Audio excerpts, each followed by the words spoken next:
Hello, ladies and gentlemen of Vast Ahoy, once again to ye mateys! I be Josh the Pirate, and it brings me a treasure chest full of pleasure to welcome you once again to Corsair's Cove for our inaugural One-Shot Wednesday! Above me I have me hearty crew, the resplendent Rachel Fuka, the majestic Mitch Earnshaw, the doughty Dan Swelto, and the adroit AJ Winters. We are here on Corsair's Cove, and recently we did a 12-hour massive charity marathon to raise money for an amazing charity, Childhood Cancer Support. All the money we raised allows them to continue their amazing work, and the campaign is still live for a late donation if you missed our stream on Sunday. Every 5 handsome Australian dollary dues donated will put you in the running to win some sexy loot from Roll With Advantage and from Wooten Forge. So please don't forget to identify your donation with your Twitch name so that we can get them to you. We have already raised over $1,100 for these incredible people, so let's push that! Okay, well, let's talk about these wonderful people. Mateys, Rachel, who the hell are you and where can we find you? Hello, my name is Rachel Fuka. I'm a writer, actor, and creative trash at large. You can find me on Twitter, Instagram, and TikTok at Rachel Fuka. And you can find the book that I wrote, The Rings of Mars, right here on this very internet. It's a sci-fi spy type situation, so if that tickles your fancy, check it out. Nice. Mitch, tell us who you are. Hey going everybody, I am Mitch Earnshaw. I am Mitch_Earnshaw on the Twatter, where you will find me twatting things. That is pretty much the only place you'll find me on social medias, other than on Roll for Damage on Mondays with Grumblewood and here tonight. And happy to be here. Excellent. Lovely to have you always, Les. Mr. Dan, the D-Rab, the lurker himself. Tell us who you are, where we can find you, my friend. Yes, it is me. Hi, I am Dan. I am D-Rab on Twitch chat and just the Discord, because otherwise you can't find me anywhere except second verse, same as the first, like Mitch on Grumblewood, Monday. 8 p.m. Australian Western Standard Time. It was great. I got there in the end. You did. Had a delay of 1 second.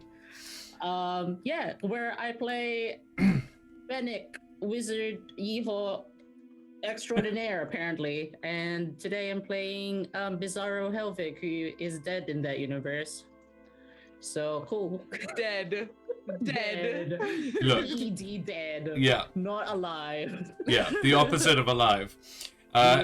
Yep. AJ, tell me about yourself and where we can find you, my dear. Hello, I'm AJ Winters. I am a D&D player and world builder over on Winter's Tales. You can find me on my YouTube channel, Winter's Tales of the same name, where I release videos every Sunday called World Builder, where I'm building a world one step at a time that I'll host and DM a game in next year. Very pumped.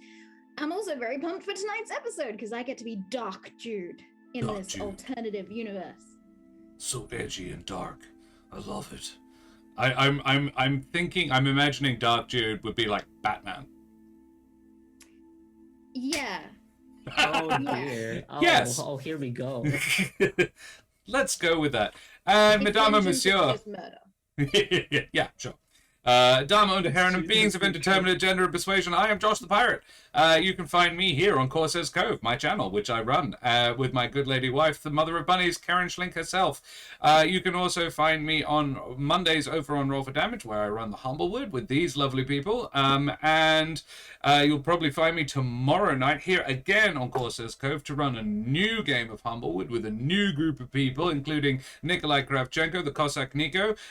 We have Brendan Ellis, we have Josh Towns, and we have the mother of bunnies, Karen Schlink, is going to be coming back to do a new season, brand new in this world, canon with what's going on in Grumblewood, Flocks and Fire. Grumblewood of Monsters and Magic will be starting at 8 p.m. AWST tomorrow evening. We are excited and a little bit terrified. So that's going to be exciting and fun. Beyond that, I am a podcaster. You can find me in There Be Dragons, the podcast where I play an infamous and deadly pirate, Sken Felspar, and a puppeteer. And I do a sexy puppet show with my lovely lady wife called Pupperotica, and that'll be at Fringe. But that's a long ways away. So, mateys, may your rolls be well buttered, and your booty remain always in your trousers, as we head tremulously at first, and then with mounting heat and passion, into the Grumblewood. Just to be different. I think it was Nelderberry that suggested that name, and I took it. Good. It was good. Grumblewood is the best. Grumblewood is excellent. So, your journey begins as you board the Hinterlight, a sleek vessel better suited to carrying passengers than cargo. The crew is small, numbering no more than 30. Among them, however, is, firstly, Trish Caper. Now, I want to be clear, these people don't know each other. Or if they do, they can decide that for themselves, but they haven't adventured together as a group before. So this is them at level 5, where they are technically now in the Humblewood, but it's bizarro versions of them who haven't met. So, yeah. Trish Caper, tell me about yourself. What are you doing on the Hinterlight, this little sloop? Well, I needed to get the hell out of Dodge for reasons. I may have killed someone I disagree with a little bit. Might have been a bit of a rash move, and now I need to leave very quickly, so that's why I'm here. But it's not a big deal. It's a little matter. It's fine. It's where you got that nice fancy dagger at your hip. Cool. That sounds like a perfectly reasonable and rational thing to do.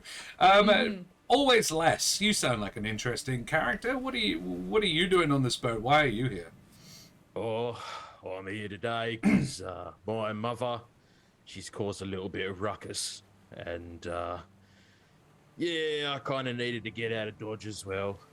You know, she kind of set me off on the boat, so I didn't get killed. Yeah, she's a bit like that. Marvelous. And now, Mr. Boiling Point, Helvig Boiling Point. Who are you, and what do you do, and why are you on this boat? Oh, you know, just casually part of a cult, like trying to bring down the end times by bringing the bro himself, Aspect of Fire, coming down into the Humblewood, and, you know, making sure it's a great-ass party by setting as much shit on fire as possible with my posse. Say hello, and then all the fireflies and Pier are here too. Oh, Pier is here. Yeah, splendid. And last but most certainly not least, oh god, brace yourself, everybody. Jude, who and what are you? Jude is traveling for the day of her daughter's wedding. And, she may or may not have a few things that she needs to do. I.e. a few people I need to do, and a few people I need to kill. I agree, Spina. This will be good. Okay, cool. Yeah, you are on the boat. You encounter each other on the boat as well. You're all traveling for whatever reason to the Humblewood, or returning from it. Returning to the Humblewood, rather. Your destination is actually the Great Undermountain, the Surkon. And you are sailing up the eastern coast of the Blasted Reach to it from the south. The great caverns of the Underforest steam with mist at this time of year, the faint and distant ceiling glowing dimly with phosphorescence that makes the whole place livable. This stretch of coastline is fouled with jagged rocks and lousy with meerworms and rochevelure, and noteworthily only for its lack of settlements along it. But the captain, an irascible batfolk by the name of Vladimir, has opted to thread a course between the rocks and the deeper water where be monsters. Thus, you are assured no danger should assail you, and the bracing sea breeze is mostly pleasant. It reeks of seaweed, but otherwise it's fine. Do you do anything while you're on board? Do you How do you spend your days on board? You've been on board for about 3-4 days now. How do you spend your time there? I'd say always less would just be kicking back and relaxing on the deck, making sure he doesn't get in the way of anybody. But yeah, he wouldn't really be doing anything too much to draw attention to himself. Got to lay low. Sure, absolutely. Valid choice. But yeah. also definitely not helping. Oh, no. Alrighty. Yeah, sure. I think Trish is doing the exact opposite. She's being generally very friendly to people, particularly the captain, because that's a person who it's always a good idea to be friends with. Just hanging out, chatting to people, being generally friendly. Very well. Yeah, you are generally friendly to the captain. Make me I don't know, would this be probably persuasion? Persuasion check. Be my friend, Captain. First roll. Yeah, first roll.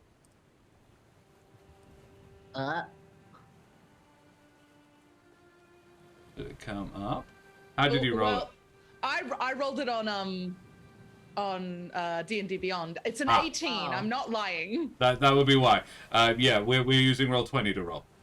Oh, I thought. Okay, my bad. That's all good. Don't worry about it. But I'll take the 18. 18. Yeah, the captain takes a bit of a shine to you, actually. The captain, he's a bat folk, so you're both mammalian at least. Yeah, he's quite a dashing guy, but he has pretty violent mood swings. So you learn to steer clear of him when he's in one of his rages. But most of the time, yeah, he's a perfectly nice man. One evening you probably get into the bottles of rum a little bit with him. The guy can hold his drink as well. Yeah, he takes a bit of a shine to you, and yeah, is less rude to you than most. Nice. Cool. Helvig, how do you spend your days?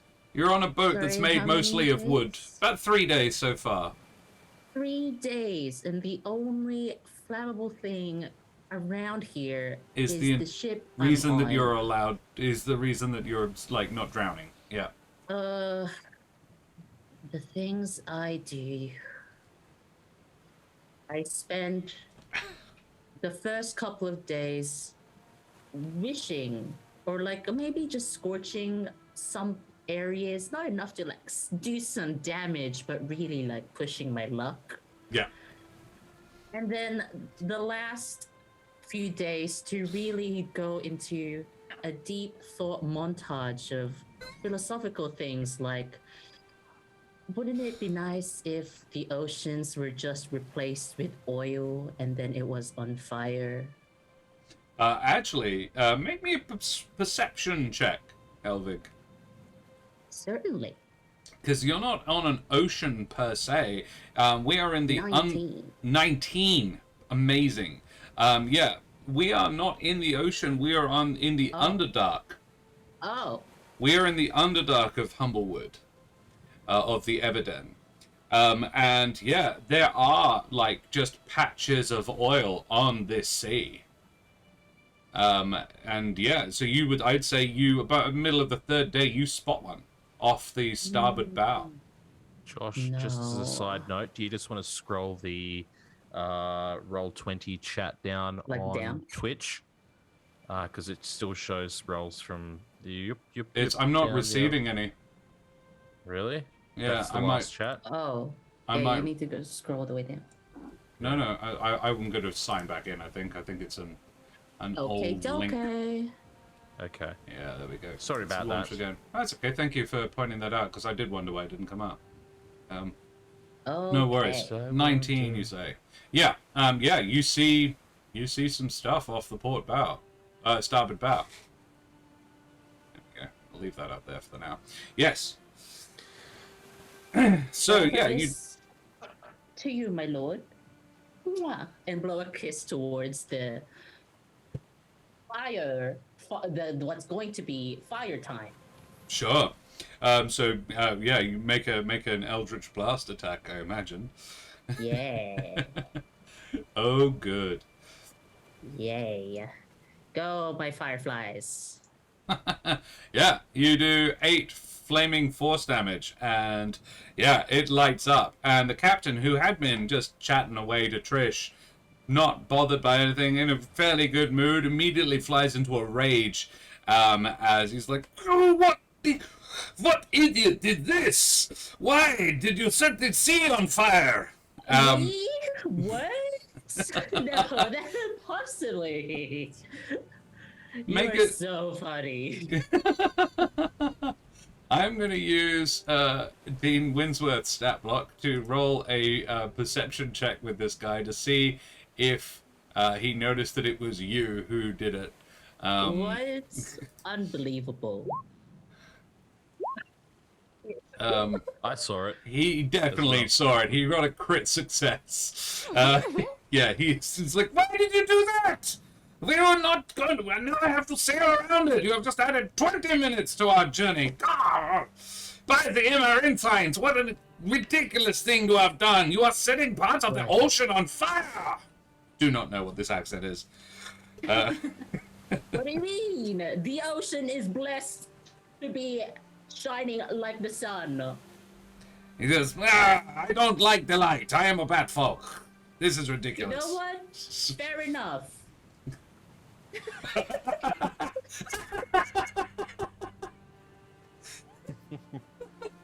He feels slightly mollified because he's like, "It's seen my point of view, at least." Yes, Uh, definitely. You have your own point of view. I'm not going to say you're entitled to it, but you have it. Yeah, you have it, and you can hold on to it before you die. Oh dear. And as he turns around, I'm just like, meh. Jude, how do you spend your days aboard the Hinterlight? Oh dear. Jude spends her time with a lovely cup of tea and a saucer by 2 enlarged gerbines that are there for both protection and other things. Sure. The other things go on in the nighttime, And the bat and they're loud. captain who can hear everything and see through walls. Yeah, he probably I've keeps paid his extra distance. for this journey, Yeah. so that He no probably one- keeps his distance for several reasons. Indeed. Yeah, and probably doesn't have a very vivid imagination, which is probably for the best.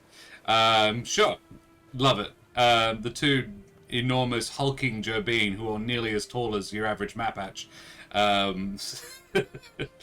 Yeah, guard you while you drink your tea. Presumably, I'm imagining you in a deck chair on the forecastle, like watching the.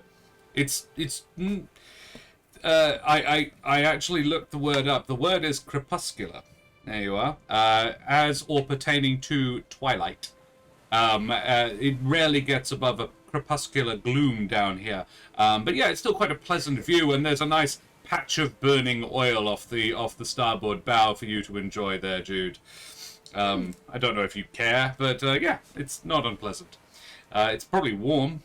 I don't mind it. I don't mind it. No, it's quite nice. And the one of the 2 gerbine next to you smiles, and the other just goes, Okay, Grumpy. I'll deal with you later. Fine. Cool. Well. Yeah, you spend your days doing those things. Later on in the evening, however, unfortunately, a storm blows in. And by midnight, the ship is being tossed around like an angry Amaranthine wants something from its crew. On the dark storms, goddamn. Yes. I Lacking... do not notice. I am already being tossed around. Lacking any particular nautical skills, you remain in your cabins and apparently do something vigorous with your 2 bodyguards and try to ignore the water washing in underneath the doors. Anybody who water. wants to may roll a perception check. I'm blindfolded, so I don't think I see anything. Are you gagged? No? Okay, good. Drowner of joy. Juice Water. must be flowing. Oh, you have no idea, Ragnar. Well, you probably have some idea.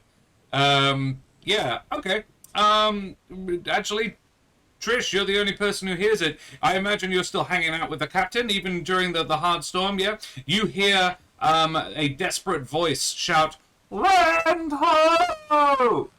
What did they call me? You didn't hear it. You were busy. There is a peal of thunder and a particularly loud crack above you, and you feel the entire vessel shudder as though a giant hammer has struck the ship along its centerline. You feel the ship begin to roll sickeningly to starboard. You all feel that. So, yeah, what do you do? Captain, I've never been in this situation. What's a good idea? You've got sea experience. He says, "Yes, the best thing to do in this situation is to fly away." And he does. Bro. I'm in the captain's quarters, am I not? No, you're at the wheel. I'm at the wheel. I don't want to be at the wheel. All right. Oh, you can be you can be like, he can't fly from his quarters. Okay. Look, I probably have some time before I need to get the hell out of Dodge. I go to the captain's quarters. And I look for shiny things. Sure, you can look for shiny things in the captain's quarters. Make me an investigation check. While you're doing that, always less. What are you doing? I get the fuck out me room. Yep. And I run as high as I can because I know I've got wings. So Sure. if I need to, I can flap a little bit and at least get a little bit of distance between me and the boat. Yeah. I'm just looking for anywhere high. I don't want to fucking climb a mast. I just want that to be very You clear. can get on the rear castle, like the aft castle, which is probably the highest point of the boat. And that's where the steering wheel is, right? Yes. It's not doing a huge amount of good though. It's swinging wildly. Run past Trish. Yeah, going the opposite direction. Trish, you get to the captain's quarters and find it's not actually particularly full of shiny things. Maybe you find a pouch worth. You know what, Ragnar? Can you roll me a d20 in chat, please?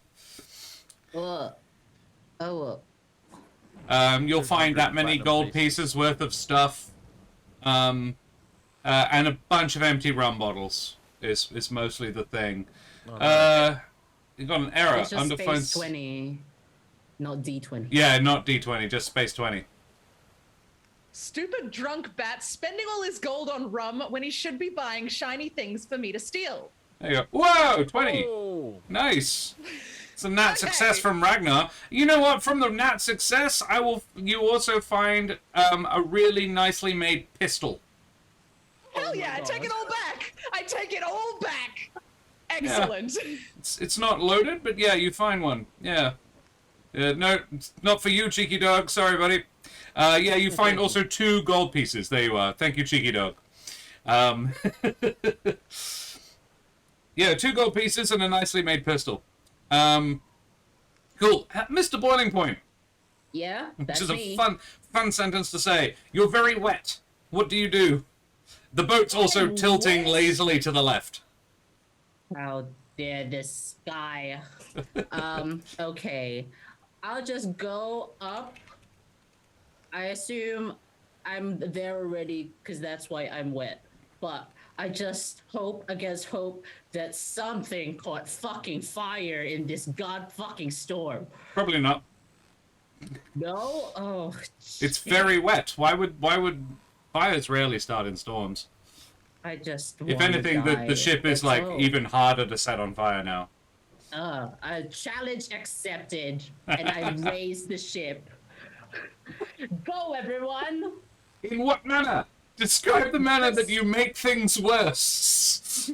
I make things worse. Like, oh boy, I just spam all my fucking cantrips because I'm a warlock and I'm sad that I don't have much spell slots. I'm just like, it's a montage of sacred flames and eldritch blasts, and I'm just telling all my fireflies and Pier's here too. Yeah. To just like raise the place. The captain's left it anyway, so it's all for Yeah, us. he doesn't care. The crew are like, "What are you doing? No!" And then occasionally get washed overboard. Jude, you just continue having vigorous intercourse in your rooms? I think that What's the if phrase? the Athletic ship- Congress with a pair of athletic men? Yeah, Jabin. Yeah. I think that if the ship is leaning that much, then maybe Jude might have undone the blindfold. Like, it's just becoming difficult to maintain the position you were in because of the shift in the floor. Because it's leaning. Yeah, I thought I yeah. was like fell against a wall, and I might have accepted that that was part of what was happening. Yeah, I don't think Jude is a I don't think Jude is a missionary kind of mouse. So Jude's super intelligent in this world. Yeah. So Jude knows ship dynamics. What the fuck? Jude takes off the blindfold and starts checking out the hallway, seeing what she can see. the hallway is a basically 90-degree angle and half full of water. The top half is on fire, the bottom half is wet. She turns to her two Jabin hulking gentlemen and says, "If you want to continue living, you'll get me the fuck off this ship now." Serum, I'm not. I refuse. Yeah, you say that. There is a I huge. jump on one of their backs. Good idea. Yeah, he sort of fireman carries you, or no, like backpack carries you, through the water, through the fire in the water, you get out onto the deck, and just as you make it up onto the deck, there is a huge crash. The boat basically comes to a complete stop instantly, and you can feel, and yeah, I would say, Jude, you probably fly off this dude's back. The whole world seems to essentially invert. Trish, you are hit by a flying chair because you're inside the captain's cabin, and knocked the fuck out. Jude, you are hit by the deck itself. Helvig, you're hit by flaming debris, and Always Less, you are trying to launch yourself off the art castle into a cyclone. And to fly through it. The captain was insane. He didn't survive either. And yeah, within seconds, all of you are unconscious and in the water. Sometime later, can you all roll me con saves, please? Constitution saving throw. Okay. Fuck. Oh, 16. oh, Oof, Trish. Mine's not in the roller because I'm on DM. That's okay. 16. All right, cool. Noted. Jude is the third. Right. You awaken, and this is Trish, awakens on a storm-tossed beach, a mixture of sand and gravel beneath your face, and a section of hull under one arm. Probably the providence of your survival. The embers of the storm are playing out over the bay, and there is a little drizzle streaming down from the stalactite-hugging clouds in the ceiling. But mostly, you just smell salt and a bit of oil. What do you do? Do I see any other people around? All right. Scattered around along the beach, it's about 400 feet long, this stretch of beach, and there are several other bodies and small piles of debris. You count 6 from where you are. The beach slopes upwards and turns to rough grass, maybe 300 feet from the shore. Watching over the whole thing is a tower, maybe 500 feet from you, maybe 80 feet high, and by design it seems to be a lighthouse. Roughly circular, with windows ascending the sides in a corkscrew fashion. It is slender and topped with a broad platform upon which is an unlit beacon. Well, that's the problem. It's unlit. Yeah, there's your issue. However, it is built of black stone that seems to drink all light, and there is a distinctly forbidding feeling emanating from it. And at this point, no, do you do anything? I'm probably gonna go up to the closest body and see if they're awake. Give them a shove. Alrighty, you do that, and it's Always Less. It is a grumpy but fairly built Corvum. are you an angel? Yes, I am. Oh, Don't worry, you're not dead. oh. I've had an angel in me head before. Dreams, maybe. What's in me dreams? What? Yeah. What? Hang on a second. What's going on? Yeah, dodgy lighthouse, ship crashed. Not a good time. I got hit in the head with a chair. Really sucked. Now we're on this beach. Did you see that spiky prick up on the boat? As No. soon as everything started turning to shit, he started lighting everything on fire. What? I'll look around, see if I can find the spiky prick. You Madman. can see 2 spiky pricks from where you are. Yes. One of those 2. Yeah. Hey, you want to steal his stuff? Oh. Oh, I've got a bit of a headache, but yeah, I mean, go for it, whatever. Okay, It's probably... I'm not going to stop you. cool, man. All right, I'm gonna steal his stuff. Serum, could you roll me a d6 in chat, please? This will determine which spiky prick you go to. Okay.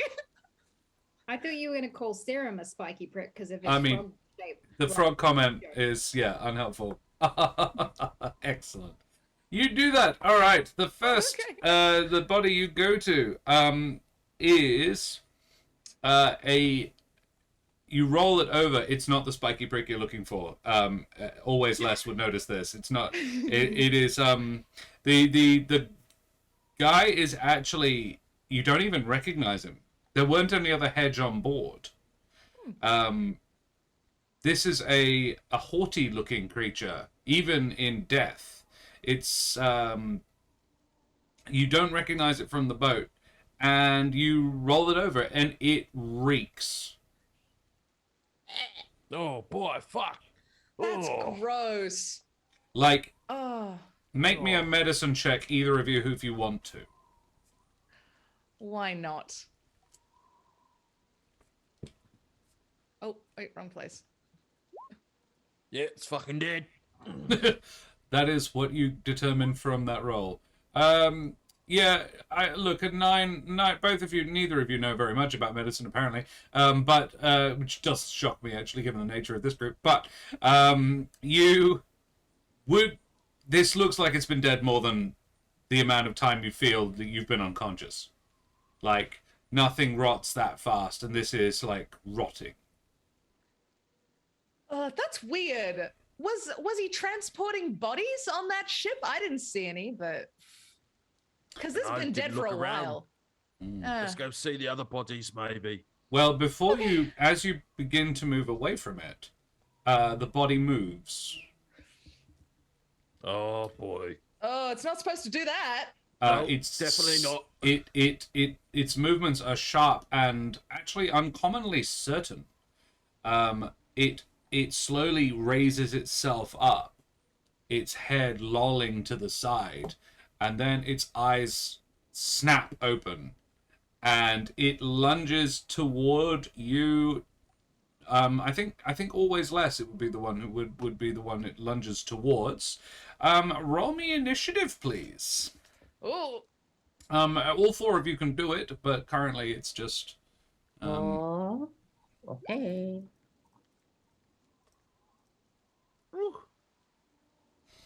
So we have a 14 and then a 23. I'm just going to write it on a piece of paper because it's quicker that way. I have a 15. 6. Well, that paper's got no space on it. Aren't you a Bill, rogue? that'll do. I am a rogue. I rolled a 6. So we have Jude is a 6. We have Trish is a 14. We have Always Less is a 23. Nice. And we have Mr. Boiling Point himself is a 15. That's and right, then and I will roll for. In fact, let's get Spina. Can you roll me a d20? And hey, Thamior, good to see you again. Thanks for copping by. Yeah, Spina, could you roll me a d20 in chat? And that'll be the initiative of these things. Reasonably confident that Always Less will get to go first, though. This thing is right up in your grill, up in your George Foreman. Yeah, you can. What do you do? Oh boy! Oh shit! And 17. I'll back away. Roll 36. Go for the head. And I'll. Who has rules? Oh. His mummy is great. And I am going to cast. I'm just going to cast a magic missile Sure. at it at level 2. Cast the spell, use the slot, 3 points of damage, and it's at level 2. It should be 4 darts. So 12? So 12 damage. 12 damage to the first one. Very nice. 12 force damage as well. Yeah, very nice. And yeah. I will Staggers. back up as well in the process. Yes.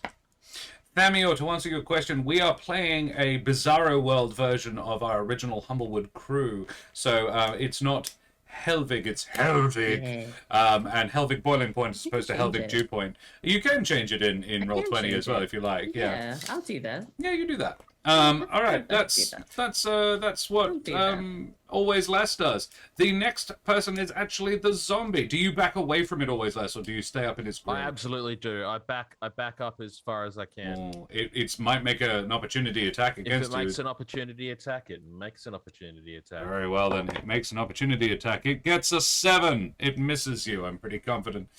Beautiful. Sure. So yes, it misses you. But how far away do you back away from it? Full distance, 30 feet. 30 feet. Very well. It is going to. This is the. This one.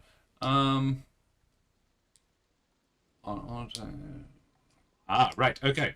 So yeah, it's going to because you're too far away from it, and you left Trish fuck off and find out Caper standing next, pretty much next to it. It is going to lunge at her instead. For a, but it rolls a 4. So it probably doesn't hit you with its swipe. Yeah, I would say it's Trisha's turn now. Ha ha! You missed me, you stupid zombie! And I hit it with my sword. You'd do that. You wouldn't get your snake because no there's snake. nobody else there, but you do get the 6 piercing Acceptable. damage. Very well. It takes another 6 piercing damage. Do you do anything else? Yeah, I'm gonna stab it with my dagger, going for its rotten eye. Your fancy dagger? Yeah, another 3. Very nice. And then Cool. I back away. And you can, because you're a swashbuckler. Yep, very well. It's now, I'm going to say everybody else who hasn't already woken up staggers to consciousness. Helvig, you would be first. The other Spiky Boy sort of rolls awake. You guys would see that. So wait, there's 2 now? No, There's no. a prick there. You're the spiky prick. You're the other spiky that's prick. right. Yeah. Sorry, I failed my insight roll.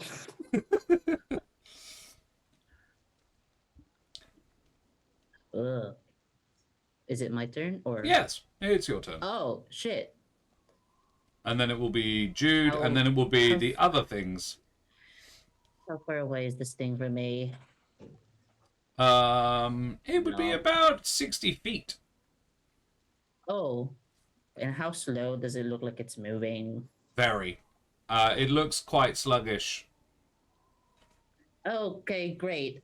Be with you in a second.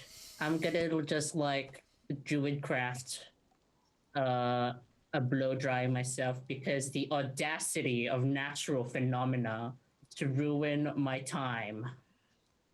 So you cast what?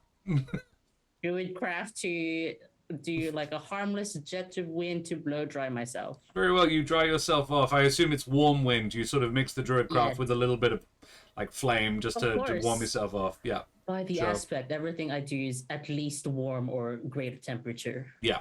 I apologize. Yeah. Thank you. Aspect. Cool. So you waste your turn doing that because you're not helping Yeah. anybody. Yeah, cool. I Love do it. All right. that, but I Amazing. help them. No, obviously. Jude, you awaken as well. There is an unkempt body relatively close to you. What do you mean unkempt? I mean, it's looking real sort of grubby and horrible. Like dead? Well, yeah, like dead. It is a willowy Vulpin woman. But you can easily tell she would have been quite beautiful before not as beautiful as you, but quite beautiful. Before the ravages of the elements and undeath took their toll on her. Her grizzled face is now a tarnished parody of what it once was, and she is standing up as you wake up. Is she looking at me funny?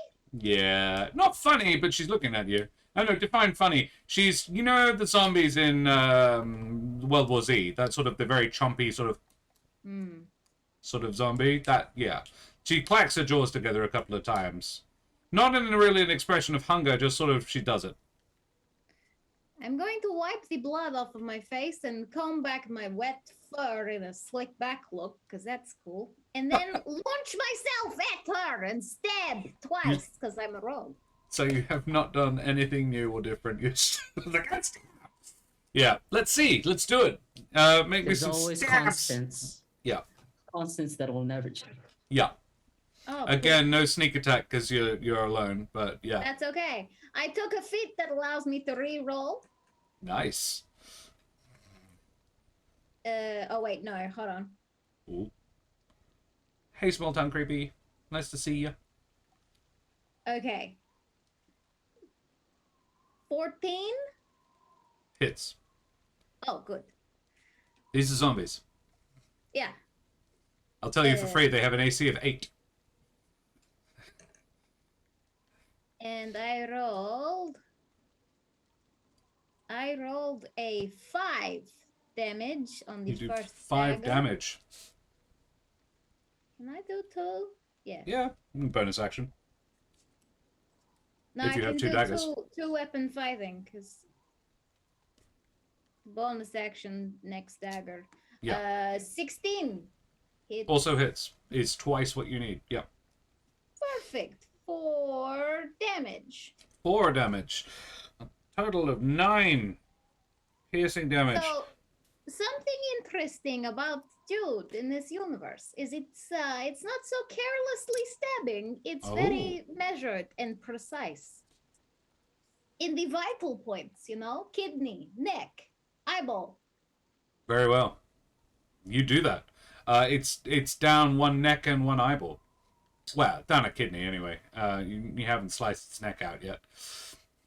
Are the only one seeing double? Is there a double? Okay. Don't know what's going on. All right. You guys also see. Helvig, near you, you're drying yourself off. You do notice behind you there is a dripping on your silver quills. Great. As What is it now? you turn around and there is a hunched Molvian, a mole person. Oh. It's sort of like yeah, it looks like a mole, but a person of a mole. Its jowls are drawn back in a rictus, its hands reaching out for you. It jingles slightly as it moves. Yeah, it's standing right behind you. So it's going to try and nom you. Great. Come on then. Does a 17 hit you? No. Reasonably Yes, confident these things can't actually. And the other one, Jude, that you're up in its face, it's going to try and nom your face, I'm afraid. Again, with the 17. Back. Yes, it's going to numb my face. It numbs your face. This is that fun. Bonus action, wisdom save. Ooh. All right. Ooh, that's So yeah, not good sound. you take a. No, it's just an interesting thing. Don't worry about it. Jude, you take 8 numbing damage. It is technically bludgeoning, rather than piercing or biting damage. But yeah, you take 8, and as a bonus action, the Vulpin woman is going to try and use Frightful Presence. As a bonus action, this zombie may cause a creature that can see it to make a Wisdom saving throw. So please make a Wisdom save. Okay, I'm also going to use Uncanny Dodge to take half damage. Isn't that for area effect stuff? When an attacker hits you no. with an attack, you can use your That's reaction to evasion. half the attack damage against you. Yeah, evasion's half okay, damage yeah. on things like You do fireball that and then. shit. You That's use level Uncanny 7. Dodge. Yeah. I do. Yeah, and make me a Wisdom saving save, please. throw. Okay, natural 20. You Nice. are not scared of her. I love it when the dice agree. Yeah, it was not a particularly high DC, but you are not scared of this Vulpin. Fuck you. Not surprised by that. She bites you a bit, and you're like, stab more. Mm. All right, we go back to the top of the order. It's always less. And as I bring my hands down my body, I'm covered in a sheen of basically like green energy. And I will cast Mage Armor on myself. Sure. And I will circle around so I'm equidistant from all the enemies, basically. Because I can, at this point in time, I would imagine I can see that. Yeah, you can see the other two. Yeah. So I want to try and get myself into a position where I could help any of the three of them if need be. Very well, you do that. Yeah, the combined ranges between you. There are two that are about 40 feet away from you, and one that's about 60 feet. Yep, that's easy for me. Sure. And that's my turn. Very well. We go You got to this. You got this, everybody. yeah, Trish. I'm gonna run back up to the spiky zombie and hit him with my sword. How far did you back off? Out of curiosity. Probably just like 15 feet. All right. Yeah. And then I run back. Blah! Sure. Yep. So you stab it. Make a stab attack. 9 piercing. Gosh. Yeah. You do 9 piercing damage at this. And then I stab him with my lucky dagger. Ooh. Oh! Nice. Yeah. Prison yeah. shanked. Yeah, he cops that. You find that the sword actually sort of clangs off him a little bit. Because I forgot that one you're fighting is actually the one Jude's fighting got an AC of 8. The one you're fighting has a higher AC because it's a hedge. Makes sense. So yeah, the 12 actually doesn't hit, I'm afraid. But the fancy dagger does. For another 4 damage. So you sort of, I reckon you run the blade along the gut, and just the ropes of intestines just sort of flop out a little bit. And yeah, he doesn't seem incommoded particularly. And then you presumably back off again. I sure do. And I say, this is the grossest fight I've ever been in. You seem to hurt its feelings. Aww. Actually, hang on, which one is it? It's only fact is aimed at manipulating, taking back. Ooh. Make a. I don't like it when DMs rediscover their features. I'm scared. No. It's an interesting one. This is a particular kind of zombie, and you just said something hurtful. Make a persuasion check. Oh, You're okay. So rude. Oh, You're so rude, Trish. I'm just speaking the truth. Oh, It is a gross fight, and we all know it. look! I'll tell you what, Zombies have Thamior. feelings too. Thamior, can you roll me type exclamation mark roll space 20 in chat? You will do. Sorry, roll space 4. Roll space 4. This is an extra damage that Trish's hurtful comment does. Ooh. 2. An extra 2 points of damage to this zombie that you've hurt its feelings. You genuinely actually hurt its feelings. Oh, Should have tried to attack me, should it? Yeah. Aw. It's a particular kind of zombie. It does, however, now prioritize you over everybody else. And you're only That's fair. 15 feet away from it because you Oh, can't damn double it. dash, so it's going to stagger towards you, and it's going to Ew. attack you twice because you hurt its feelings. Does an 18 hit you? Yes, it does. Pretty sure the 6 will miss, but the 18 hits. Yeah, so you take some max damage, 11 points of numbing damage yeah, it actually bites your shoulder. It's dripping on me. It's very much so. It's actually its Welcome. intestines are like rubbing against your leg. Hey, we got a raid. Well, Raiders! Adana, thank you with the Adana! Lovely to see you. Thank you so much for raiding. An absolute pleasure, guys. Adana is a moderator over on Dreaded GM's channel, and I presume does D&D themselves. I've heard good things. So yeah, please go and check out So Adana over on their channel. It's lovely to have you. Thank you so much for raiding. Always a pleasure. We are playing Bizzaro Humblewood. So we are playing the Humblewood game that we normally play on Roll for Damage, but we are playing Bizzaro-World. Mari Tamagotchi, she's an amazing DM. Yes, we should be checking out Adana then. I'm not surprised by this information. I have seen Adana play with Dread, and I enjoyed the hell out of it. So yeah, it's very fortunate to be one of her players. Yeah. Aw, Lucky you, that Tamagotchi. is- Well, welcome. Yeah, welcome to Corsair's Cove. Yeah, we are a very new channel, and we are just playing a bit of a one-shot Wednesday fun with the crew from Humblewood on Roll for Damage, doing Bizzaro World reverse versions of themselves. So it's going to be interesting to see how they differ from. I mean, we've already established some pretty heavy-duty differences between I don't know what you the mean. playstyles. Hey, Terrace, good to see you. Grumblewood, exactly, yes. So, Yeah. she noms you. The other zombies are now going to have a go as well, because actually they got a 16. So they actually, I'm playing a bit fast and loose with the initiative order. But yeah, Jude, the one up in your face is going to try and nom you again. Ooh. Or, because I played it fast and loose with the initiative order, and they actually got higher than you. I just said you got to go first that time because I was nice. Don't worry, they got a 5 on the dice, so probably didn't hit you that time. However, the one that's drooling over Helvig gets a nat 20. That's the only way you can hit me, Josh. Pretty Go much, for it. and that's what I needed. That's what I got. And look, you take 7 points of 70 nomming damage. Points of 70 points. Oh Yeah. dear.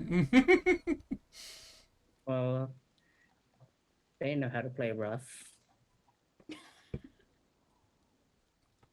Well, I have played one once. This backwards Helvig gives me so much joy. Yeah. I love that there's nomming damage. Oh yeah, it's a specific kind of damage type. Yeah. Damage time. Yeah. Nom damage. It's the worst kind of damage to receive. Alright, yeah, after that, we have Helvig. And then it will be Jude.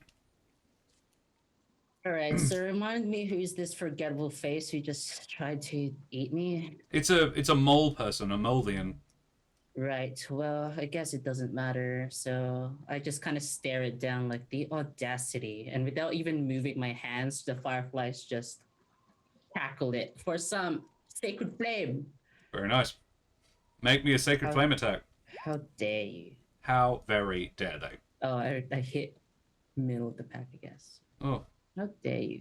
15. How do you do? 15? Yeah, that does it. It's You like would have. DC 15. Yes, Oh, it's a you can make DC saving 15. throw. Right, right. Yep. Okay. In which Extend the case. saving throw, please. Well, yeah, look. He got a 6. No, that's a failure. So Probably take not. So he 7 takes points of 7 radiant damage. Very radiant nice. damage. Yeah. Radiant damage 7. Fire So. burns so bright it sears the soul. Yes. Oof. His soul is seared. And he's a naked mole rat of a Moldian as well. So his eyesight is extremely poor, so it hurts him very nastily. He's like... no Let me try that zombies. again. Yeah. That's it. I stay there and I just keep staring. Yeah. Zara Helvig is still a warlock. Still Elderberry? essential warlock. Just a really screwed up one. Small town creepy. I haven't gotten around to putting the zombage chat command in yet. All right, Jude. I am going to hopefully finish off this zombie with some swift slicing. Slash him up, Jude. It's what they call me in my hometown. The slicer. Slash him up, Jude. What the fuck am I doing? Yes. 18 Yeah, hits. for 7 points of damage and bonus Nice. attack. 25 Woof. Is that a crit? for Not a crit. another 3 points of damage. 10 all up, yes? I'm afraid it is still standing. It's not having a great time. Jude, you have removed basically all of the organs it would normally need to live. What you hadn't maybe thought about is the fact that it's not alive. Mm-hmm. I continue my Yep. journey of You the keep- slashing. I somewhat enjoy the slicing of I'm sure flesh. you do, yeah.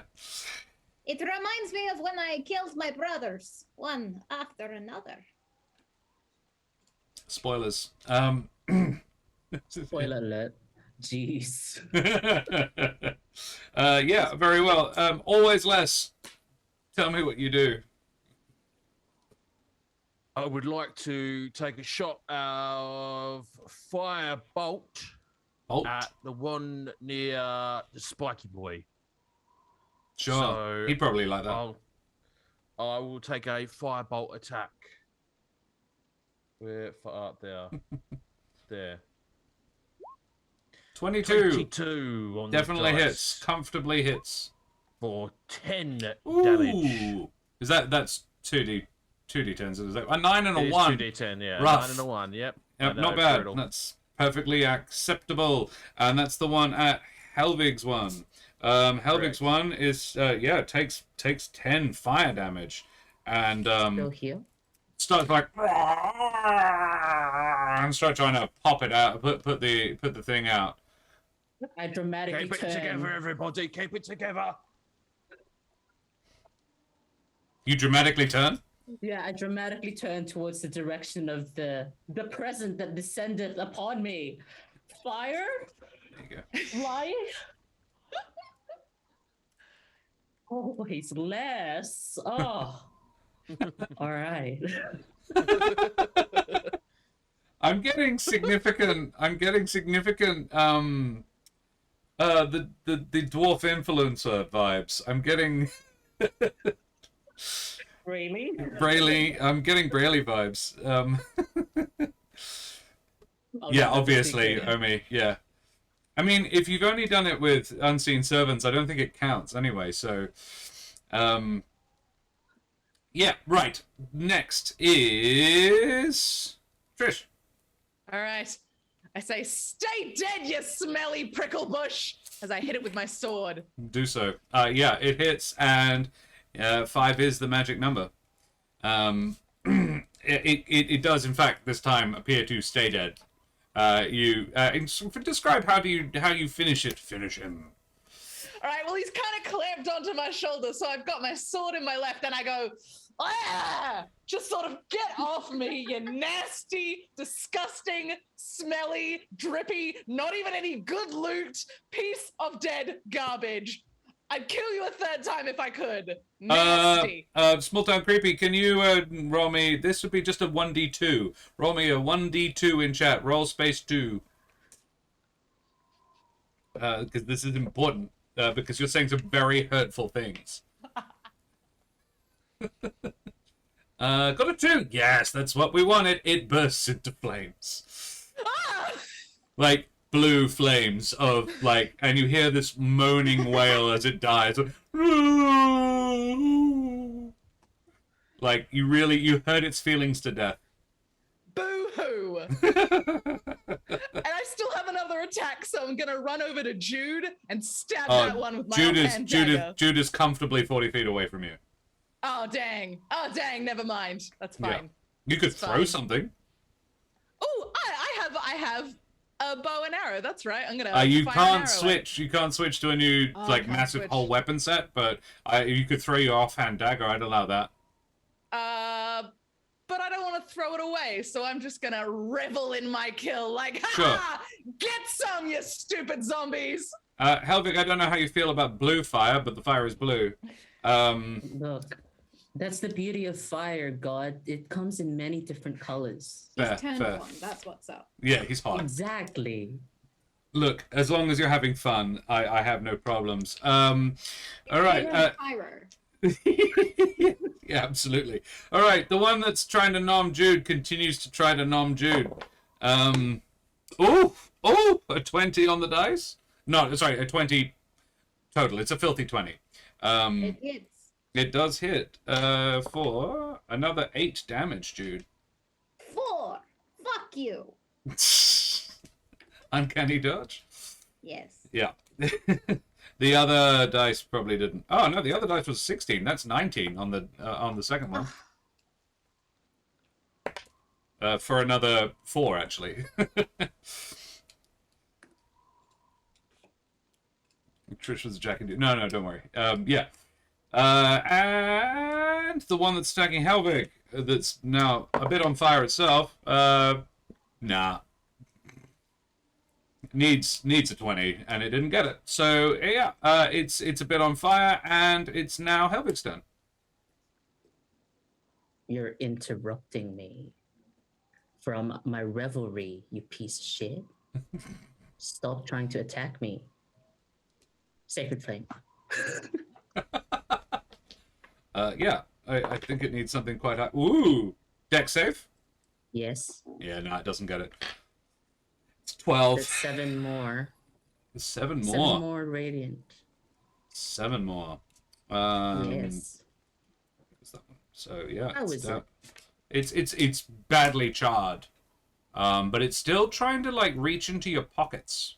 You feel like it's trying to rob you, but it's very inept. Okay. I will keep setting you on fire. It expects nothing less. Jude. Oh, you know, I stab. I'm not surprised. Tell me how you stab. Swiftly and with precise measures. A 15 Hits. for 6 points of damage. Yep. And then that's 20. Oh shit! You have to do 7 points of damage to kill it. So roll that damage. 8. Tell me how you do this. In the 2 slices of the dagger, I behead the creature. Sure. And ride its body to the like you leap up, and then wrench its head off, and then ride its body to the ground. I mean, that is good flavoring, but no, Jude does not like to get dirty. So Fair. just at a distance, like, fuck you. And then step out of the way of any blood yeah, spray. watch it tumble to the ground and spit on it. Very well. In which case, we go back to the top of the order. It's always less. There's one standing. It's in front of Helvig, and it's very much on fire. Well, that last one seemed to work. I'm going to fling another one in that direction. And... Oh, 9. it's a 9. Which I think hits. It because technically, it's- theoretically does, but it's in combat, like ducking and weaving. Look, I'll give you half damage. Okay. Half damage. It's a 2. sort of twist. Wow. It's sort of. I'll give you full damage on that one. Tell you what. Yeah, it sort of twists out of the way, and yeah, it burns a little bit. I'll move around to get a bit of a better angle. Sure. Trish, it's your turn, and the zombie is very on fire. It's very on fire. And it I looks don't like it's really- trying to rob somebody as well. Like, that's an important point for you. I can respect trying to rob someone, and I don't want to catch fire myself, but I'm a generous person, so I'm going to use a bonus action to aim good and then fire an arrow at it. Very well, you do that. Oh, goodness. Yes, yeah, all right. And the nine theoretically does hit. I was just like, it's very low. It feels like it shouldn't, but it does. Yeah, you aim good. What does aiming good? Oh no, it gives you advantage. So 16. Yeah, no, you do hit. Yeah, it takes it in the side of its head, and yeah, how does it? It drops basically. Do you do anything special to your arrow to make it more effective, or no, not really? You just make it good, and you hit, and it dies. Yeah, why bother explaining it? It dies. Congratulations. I literally just turned on the combat music, and now I need to turn it off again. Yeah. So yeah, you find yourself standing on a wind-tossed stretch of coastline. Trish, you would hear as the one that was trying to rob Helvig drops to the ground. You would hear the jingle, the clink, very familiar noise of coins as it falls to the ground. I'm going to go up to it and be like, "Oh, we better get this fire out.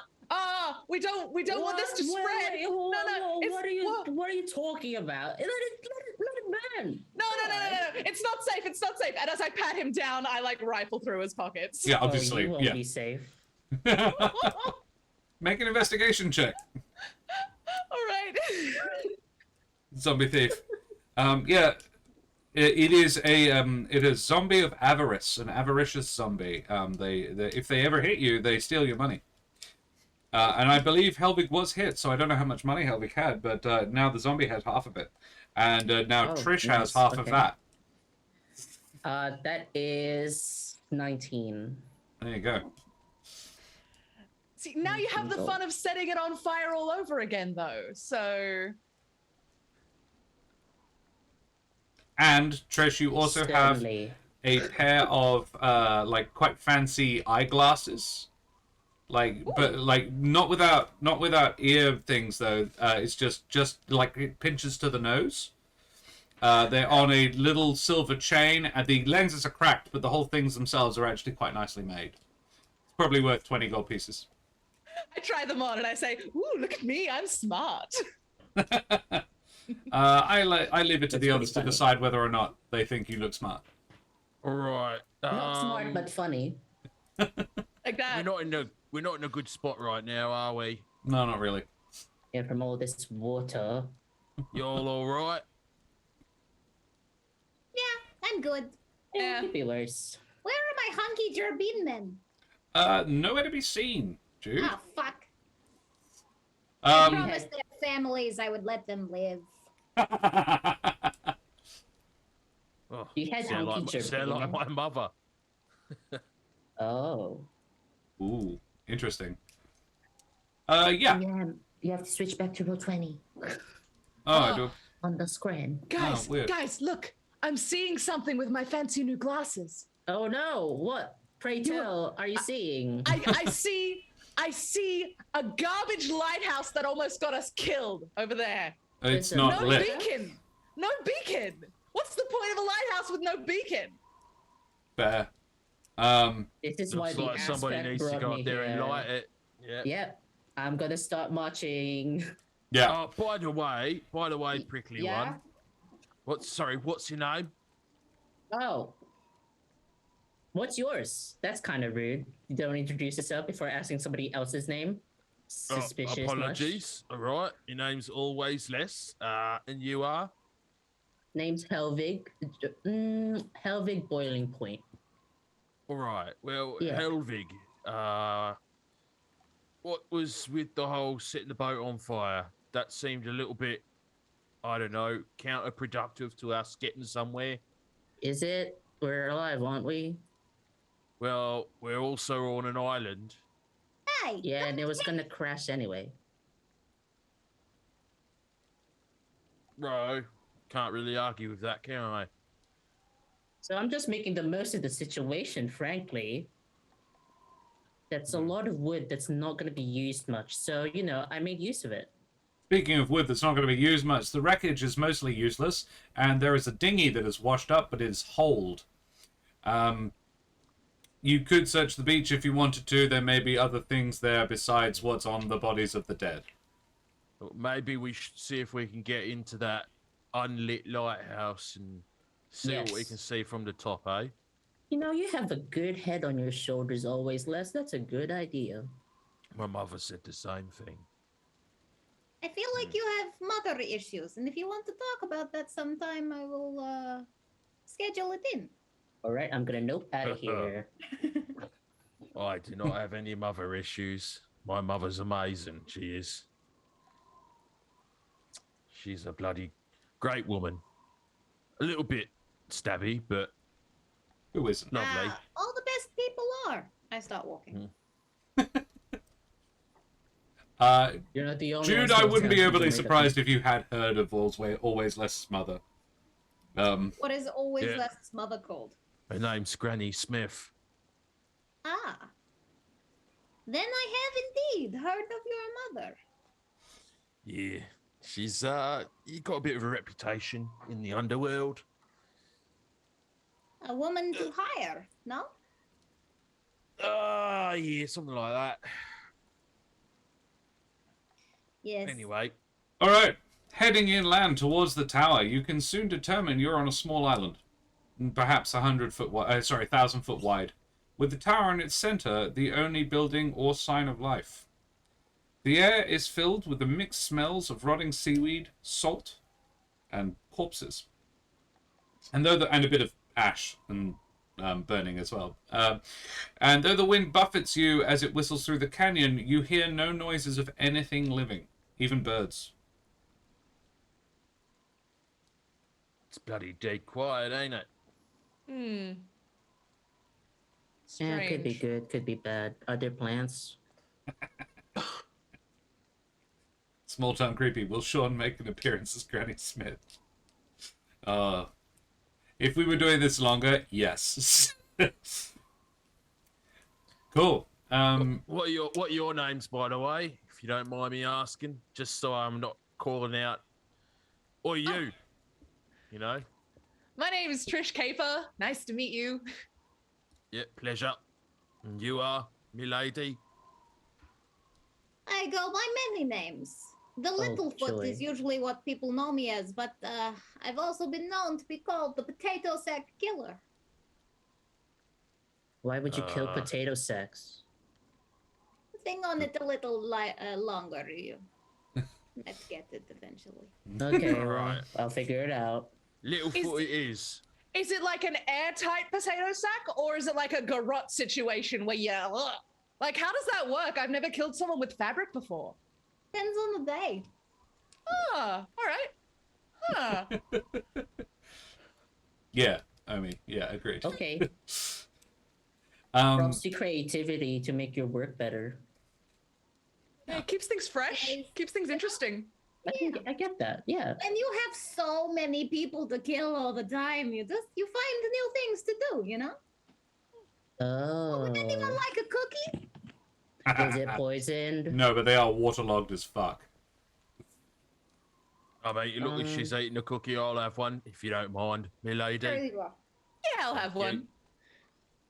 I think actually, let's be honest, she has a small bag, no smaller than a fanny pack, but it's very like secretive. It's not like a backpack or anything. It's just a little pouch at her waist it's a pouch of cookie holding. And they are completely dry and very nice. Freshly, they Okay. come out smelling freshly baked. Cool. All right. All right. Get to Heading- the tower. Heading up the beach towards the tower, you pass through a small cemetery.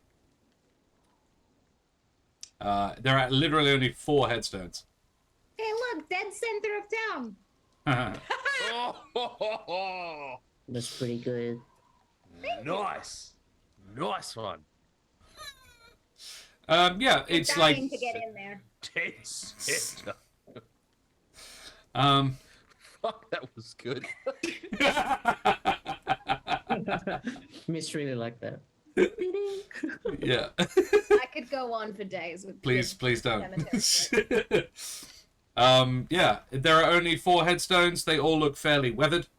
And they sort of not line the path exactly, but you have to pass through it up the path to get to the tower. Jesus it was okay, all right. Oh, good. Someone broke, yeah. All right, yeah. Do you do anything with this information, or you just keep on going to the tab? They're in the Um, ground. Is there like oil somewhere that I can set them like on fire with? If not, then it's not really my problem. One is of it? them does have a little like brazier lantern sort of thing on top of Oh. it.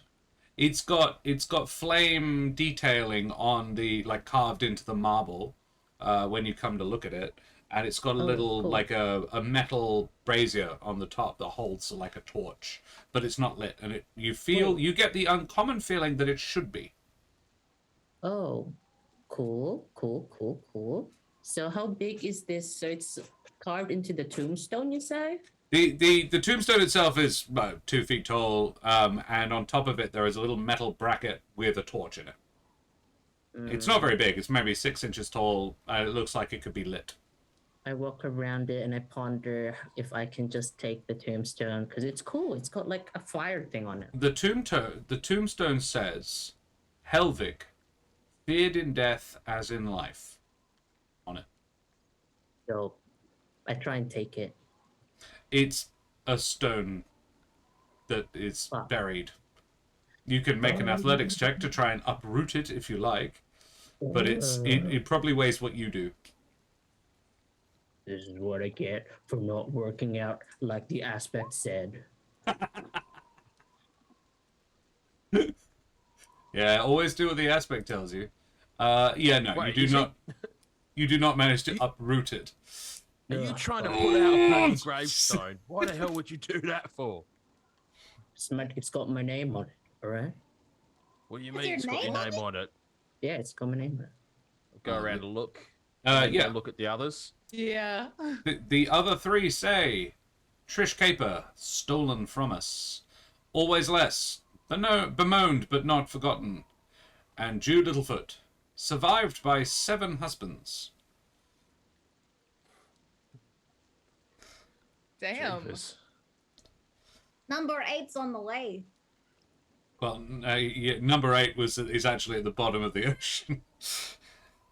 Neither of them are my I fiancé. apologize. I Wow. apologize. Those are just my toy boys. My bad. Your toy beans. My gerbean meat. Always nest yeah. is now nevermore. Very good, Serum. Very good. I just keep trying to yank it out and then I Less give is up after 10 minutes. nevermore. Yeah. Helvig, you do not get anywhere with uprooting your tombstone. Mitch has such giggles tonight. I know. And I just say to no one in particular, yes, I get it. He just kind of starts walking away. All right, so that's a little bit creepy, and I've got no idea why our tombstones are here. So let's just shelve that for later, and maybe try to get inside this lighthouse. Because, Okay. I mean, yeah, I don't really want to be near my own grave.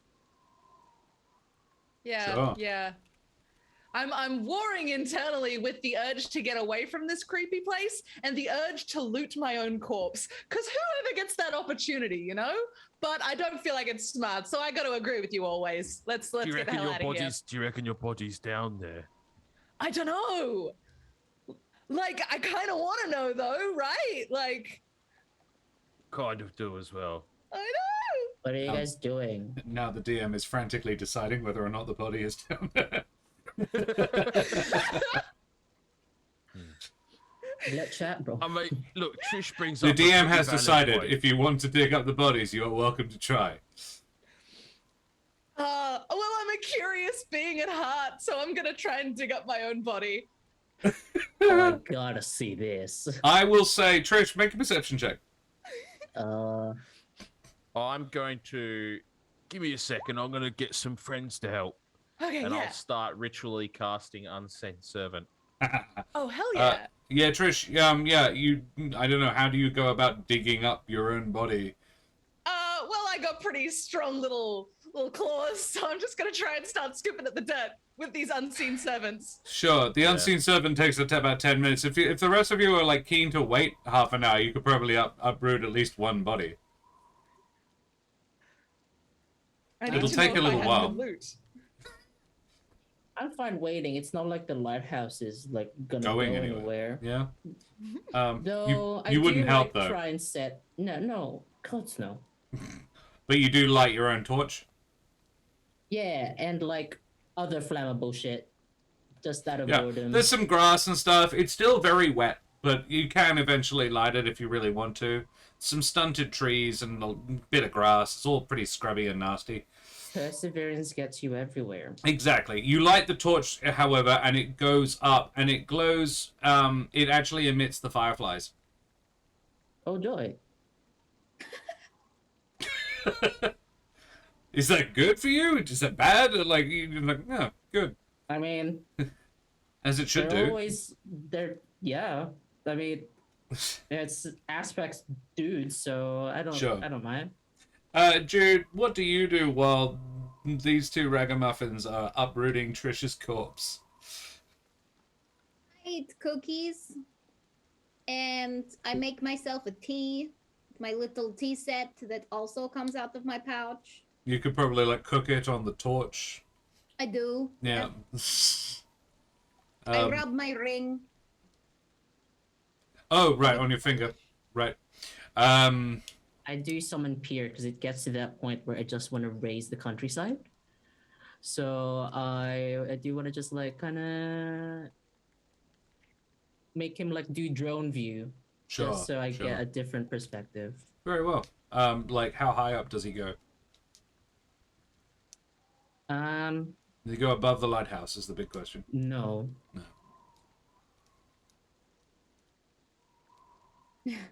Okay, out of impulse, I'm gonna see if the beacon is lightable or if it's like some engineering crap that can't be set alight.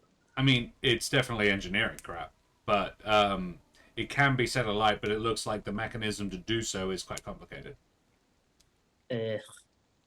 It's not just a Eldritch Blast and then it lights. It's not that simple. What if I just set the whole lighthouse on fire? I mean, it's stone. It's stone. And, like, again, perseverance will get you everywhere, but, like, it's stone. And it's a black stone that gives off an unhealthy radiance and also doesn't look like it would be very flammable.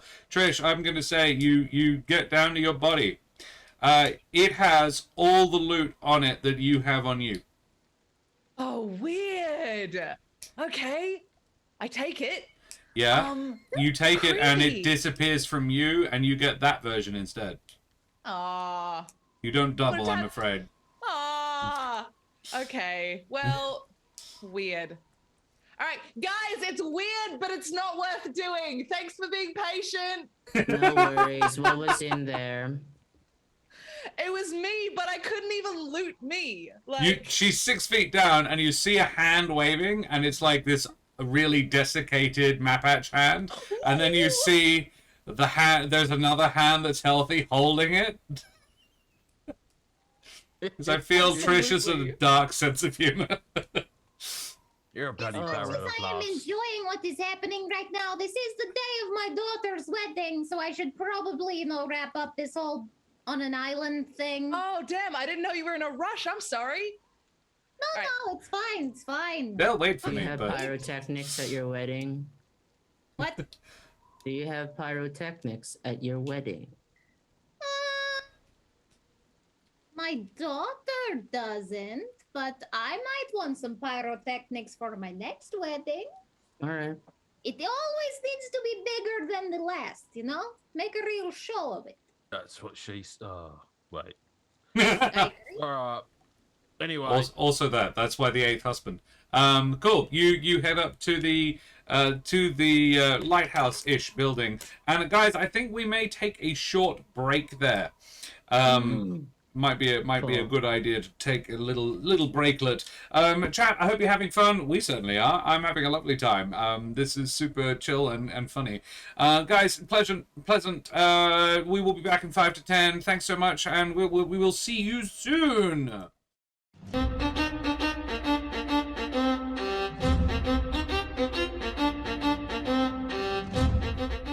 Greetings, everybody. Welcome back to Humblewood, to Grumblewood, in fact, to the dark, bizarro world in the underdark Humblewood that we are playing. It's bizarre and weird and kind of funny. Yeah, it's lovely that you guys all stuck around. Thank you for waiting while we had a quick little breaklet. I have switched out for a birthday mead. It is my birthday today, just FYI. So my little brother brought me this this passion fruit semi-sweet mead. And I'm drinking that, and it's very, very nice. Can recommend. It's called the Pash. All right, we are back. It's something Jude knows a lot about. Right, so you are probably getting ready to go inside the lighthouse at this point. You find the door is not locked, and you head indoors. And change out the music there. So inside, you find a circular room with a narrow staircase leading up the inside wall. After about 30 feet up, 1/2 rotation around the structure, the stairs pass through a door, presumably into the floor above. The room contains a few battered items of furniture and a single beautifully made silk handkerchief sitting on a table by the window. Is there any other exits from this room? Other than the door you came in through and a window, no. Okay, I call Pia because he's already summoned. Sure. And I said, all right, we're indoors. You know how this goes. Give me a full report on all flammables in the area stat. He does.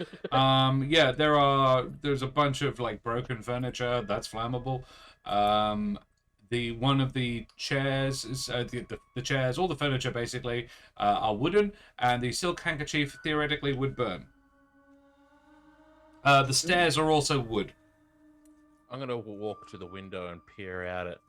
Sure. It is basically what you'd expect to see. It's the area outside the window, about a third of the way around the lighthouse. You can make a perception check if you like to see if anything weird or otherworldly is happening outside. Yeah, I mean, look, yeah, okay, no worries. I was just gonna walk along the wall and kind of like trace my hands along it, see if I could find anything that seems out of the ordinary as I do that, walking around. Very well. Make actually probably Arcana check, because I feel like you're probably looking for more the magical than the mundane. Yeah, so 17. 17. Yeah, you're getting a generally magical vibe off this whole place. Particularly the mist that you can see through the windows. So if you look out to sea, you can see no further than, like, you're in the Underdark.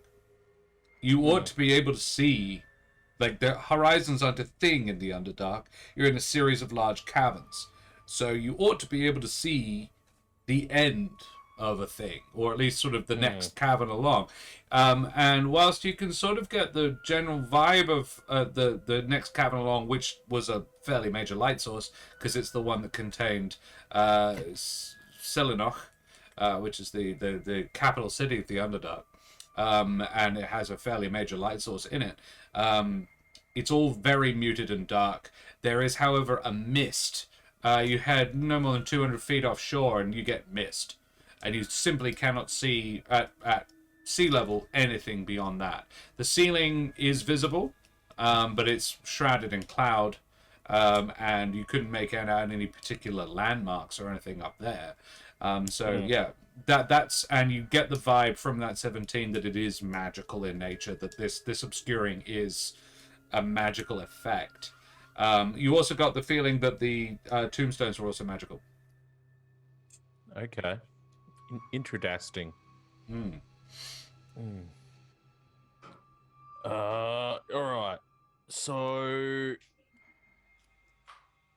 can anybody seem to find anything to, help us get a bit further up? Because, I mean, we're definitely not anywhere near the top of this tower. Well, is it sealed? Well, there's a staircase. I mean, this. Sorry, there's a staircase that goes up on the inside of the building. There's a wooden staircase that heads up. Oh, so there is a staircase. There is a that Yeah, goes sorry. up. And it's yeah, wood. yeah. And it's made of wood. I was like, is there any other way out of here? I was like, Oh, sorry, I thought you meant out of the building. No. Yeah, Okay. there's the staircase leading up, and there's a doorway at the top of the staircase. Got it. All right. Does anybody actually care about the handkerchief? I will not touch the handkerchief. Oh, I had no plans on touching the handkerchief. There are bad stories about handkerchiefs. Okay. Like Really? what? Okay. Trish, I Look, think know it's only we're in- I know valuable to we're in a you, but rush. 15 gold pieces worth of handkerchief right there. I know we're in a rush, but I'd like to hear a handkerchief story. Okay. So, this one Amazing. time, a great grandmother of my hometown, Jerbin village, she touched the handkerchief and she died.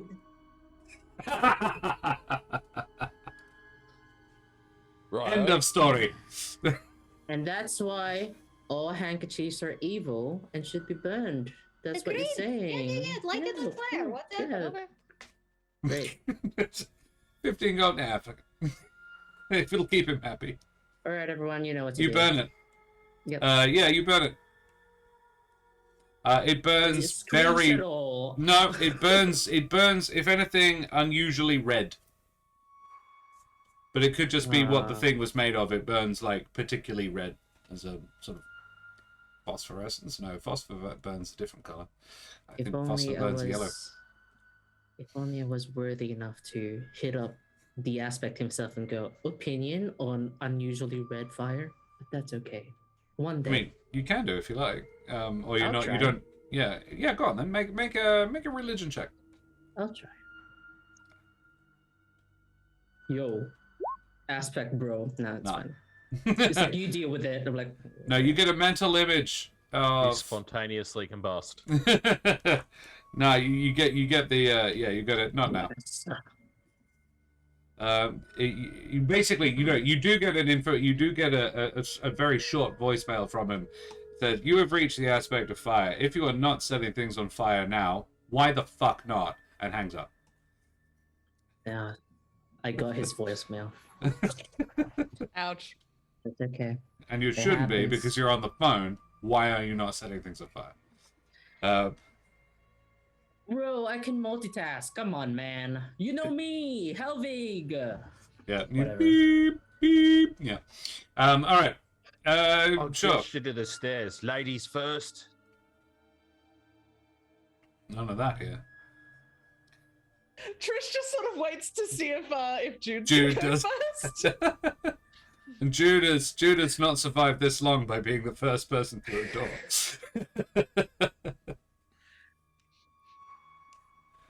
Well, the smartest of us go first, right? Oh, Right. And I'll just start making my way towards the stairs then. Okay. No. I know my, not- I know not my com- place. Not completely reverse Humblewood. I'll just kind of like say under my breath, I'm not going to lie, I'm used to powerful women telling me what to do. Oh, That's not. you learned something. Is the he other hiding day. a raging hemipene? No, he's not a snake. All deities need a voicemail. Well. Yeah, you do that. You head up the staircase, you go through the door. Once through the door, rather than a wide open room like the floor below, you find a corridor, approximately the length of the tower's width. So, what you would expect. With a sharp right-hand turn at the end. There is a window in the middle of the corridor, which is about 6 inches wide, No. through which you can see in the distance, no matter, the beach you washed up on. Fuck. Okay. Mitchell remembers this happened in session 0. Oh, there's one Mitchell other has- thing. Mitchell has no recollection at all of how this got solved, other than the fact it was incredibly frustrating. No spoilers! There's one other thing. On the Right. inner wall is an ornate painting of an underwater scene featuring several vibrant scarlet fish. Yeah. Are we all up there or just always? Well, I don't know. less? Always Less has definitely gone All up there. safe, everybody. Come Yeah. on up. Okay.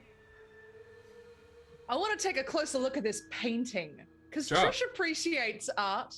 Sure. Yeah. Trish, cast your appraising eye over it. I Make sure an will. investigation. I'd like to also do that. Yep, you can I both would- make yeah. investigations. I would not like to go into the room because I haven't done setting things on fire down here. 19 for Trish, 18. 18 for Jude. You both determine, yeah, it's pretty valuable. This thing, you reckon that it's unwieldily, like, complicated to carry. It's probably 6 feet long. Like, it's a big picture. These are life-size herring. And there's probably 24 of them in there. And, yeah. But it's really, really well painted. This was probably done by a master. It is a beautiful, beautiful painting. The gilt, the frame is gilt and very ornate. Yeah, it's a big ass oil painting of fish. Okay. This is beautiful. Helvig, I feel you like set this back at my village home. Oh, really? all of the wooden things in the room below you on fire, presumably. You do that. I'm not going to make you roll for it. Sacred Flame, a bunch of stuff, and it all goes up. And then And you... by the grace of the aspect, the stairs as well. Sure. Because you're not going to need to get back down the lighthouse once you set the signal fire. No. I don't need it.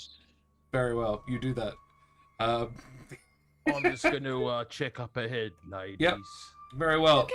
Nevermore. Sorry, Always Less. You make a... That was an honest mistake. You make a right turn at the end of the corridor, and you see a very similar corridor. It's exactly the same, basically. It's got a window, it's got another painting on the wall, and it has a right-hand turn at the end. I'll walk down it. Look You around do that. the right turn. Yep. Same again. And then I'll walk down that and look around the right turn.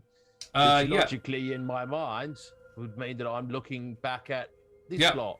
And you're not.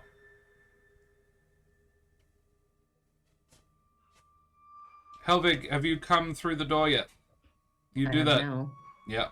My work has been done. Yep, cool. Can you lot hear me?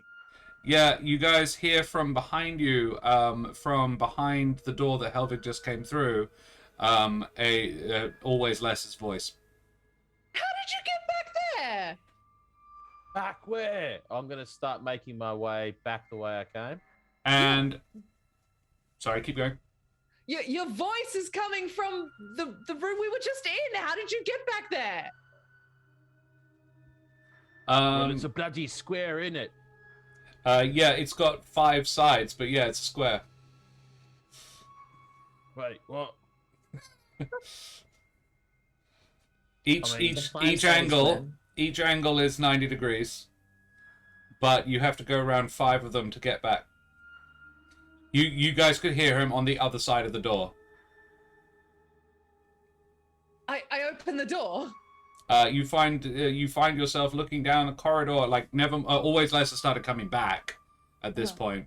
But yeah, you see yourself looking down a very similar corridor to the one you're in, Weird. not down the Wow. staircase. I was kind of late to the party, so what's happening? The room downstairs is gone. Look, it's just more hallway. In fairness to Helvig, it should be gone. It's like, yes, of course it's gone. I did that. Oh. Oh. Oh. Oh. Helvig, an you would know opportunity. that oil paintings burn very well. Yes. Jackpot. All right. Do I make it back around? Yeah, it takes you like 5 corridors worth. Well, Yeah. four, and then the one they're in corridors to Are get there back. any pictures or paintings on any of the other walls? Or is Yeah, it all just the that paintings are one? the same painting. They're all the same painting. Ooh. Yes. Are they hung on the wall? Yes. All right. Look, let's take the paintings off the wall. Make sure there's nothing behind them. Okay. That's me first thought. And as I was walking back, I would have been looking out the window at each window at the intersection as well? Each window shows on the same vista. Yeah, I don't mention that. As I in, you take would this expect painting- it to be 90 degrees, 90 degrees, 90 degrees. Yeah. It's the same every single time. It's the beach you washed up on every time. All right, painting off the wall. You do that. Make an investigation check. It's not a very high DC. There's a cat behind the painting. It's a wall. It A flammable is. cat. It is a wall. Why Yeah, a flammable cat? he's just looking for flaming cat stuff. It's a wall. It has a very Hey. basic like nail sticking out of it. Like you would expect a really good fastening for such an ornate painting. It's not. Okay, I start to walk forward because that first painting has already been claimed. And I learned in the past that if I set somebody's loot on fire, then people get pissed off about it. So I try and find another one. You come around the corner, you find at least an exceedingly similar painting on the wall in the next corridor. Ooh. I keep going until I don't see a painting. You go around 3 turns beyond where you already were and find these guys ahead of you. Hey, And he comes from behind you, and you know he went ahead of you. All Oh, right, Oh. let's try walking back the other way. let's not. I feel like that will do exactly the same thing. I'm All gonna do right, that. all right, I'm gonna just- milady. What I'm gonna thoughts do have you that. got? Or are you just gonna sit here, miss your daughter's wedding? No. Firstly, fuck you. Secondly, I want to set this spiky man to burn all the walls. Did Can I somebody just? say? Whoa, whoa, whoa, whoa, whoa, whoa, whoa. I like being alive. And if he sets all the walls on fire and that doesn't work, then we're just in this hallway, only it's on fire now. Is that the best plan? Yes. I think it's a magical hallway of some kind. And you destroy the magic, you destroy the hallway. Come on. Fair, but what if it doesn't destroy the magic and just makes us dead? Then we escape through the window. The window is 6 inches wide. Even Jude couldn't fit through it. Jude could fit through it. But before we start setting things on fire, does any magic boys? Is there like a no more magic spell, like a magic begone? Can you do that? Yeah, fire. All right, give me a second. I haven't got that, but I've got detect magic at least. It might help. Okay. Just give me a few moments. You guys dick around, do what you want, and I'll just start ritually Do whatever casting. you Look, detect I've- magic. to say. I've known people who've died in fires, and it's not a good way to go. I plan to go out doing something cool when I'm very old. Nelderberry, just fireball. Yeah, always less. Detect magic detects a fuck ton of magic. You are literally in an illusion. All right. It is, I wouldn't tell you the level, but it's very high. All right. Look, so we're stuck in an illusion right now. Okay. And there's probably some sort of way of figuring this out. And I don't know. Look, Helpful. well, thank you. I appreciate the compliment. Now, I would probably, I don't know, check the walls, see if there's something on the walls, see if there's something we can push or prod or something like that. I'd like to mark the walls 1 to 5 with my dagger. Just carve in a number. Where do you do it? On the inside wall. Sure. So the inside wall is flat. The outer wall is curved because it's a curved building. So yeah. My question is, do you do it? Are you very specific about where you do it? Yeah, the center every time. I'm Ah, very interesting. particular about this. Interesting. Yeah. Cool. Can you make me a... Oh. Can you make me a straight dex check? I certainly can. This is just for precision.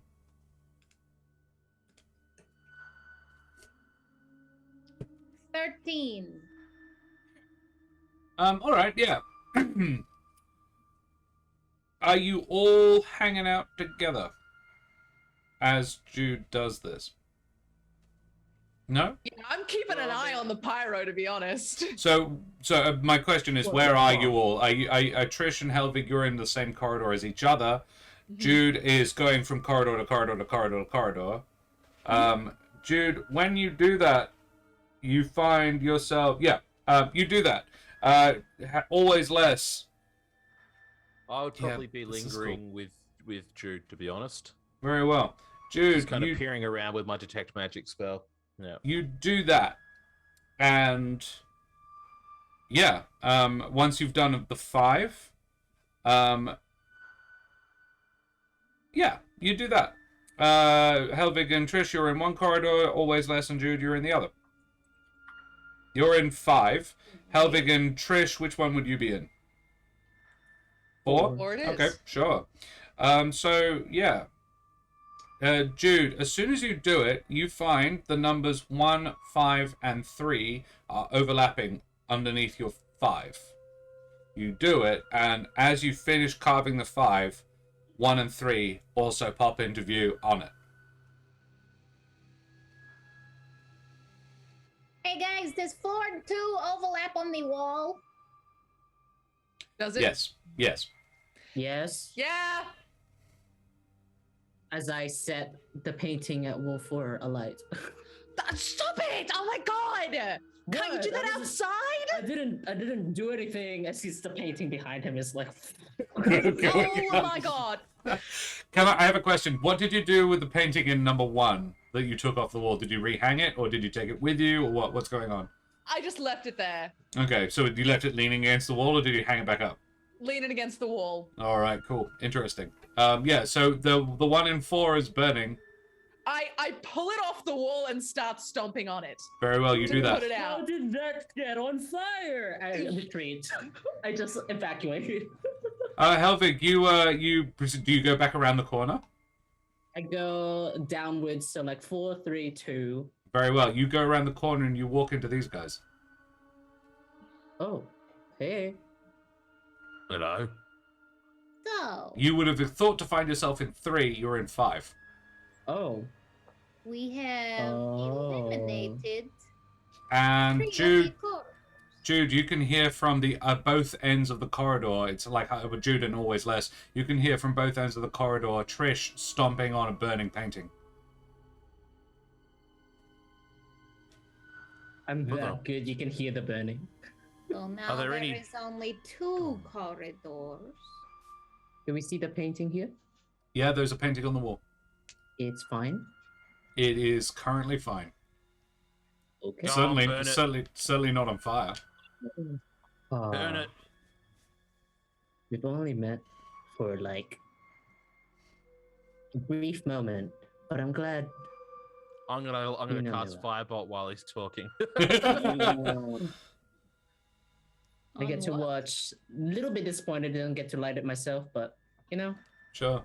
Firebolt. Yeah, The Both paintings catch light. It's not a hard target. I'm not even going to make you roll for it.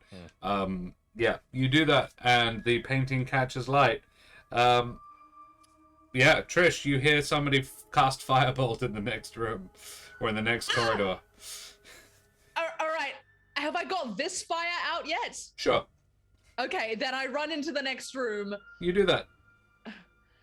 What the fuck is wrong with you? I run Trish, away you and try to can- set another painting. I like. Trish, you can see around the corner. You can see at the end of the corridor. There's a door.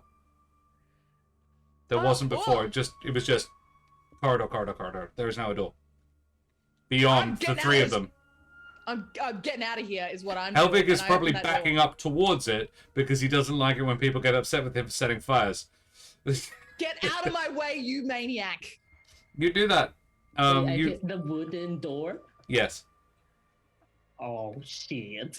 A door. I Yes. would like to open it by setting it on fire. You set it on fire before Trish can get to Open it. Sesame. I pull out my pistol. Oh, Set shit. one more thing on fire and you're fucking dead, I swear. Have you ever seen a charred corpse? Oh, of course you have. I don't want to become one, all right? Do it again and die. Just wait until we're out of this building. Yeah, after the building's fine. Just don't Wait. burn the building down that we're Oh. in. Why are you so concerned? It's just a door. Also, the whole building is made of like this boring ass fuck like obsidian marble thing. Actually, the floors are wooden, Yeah, only the door and the is floor. flammable.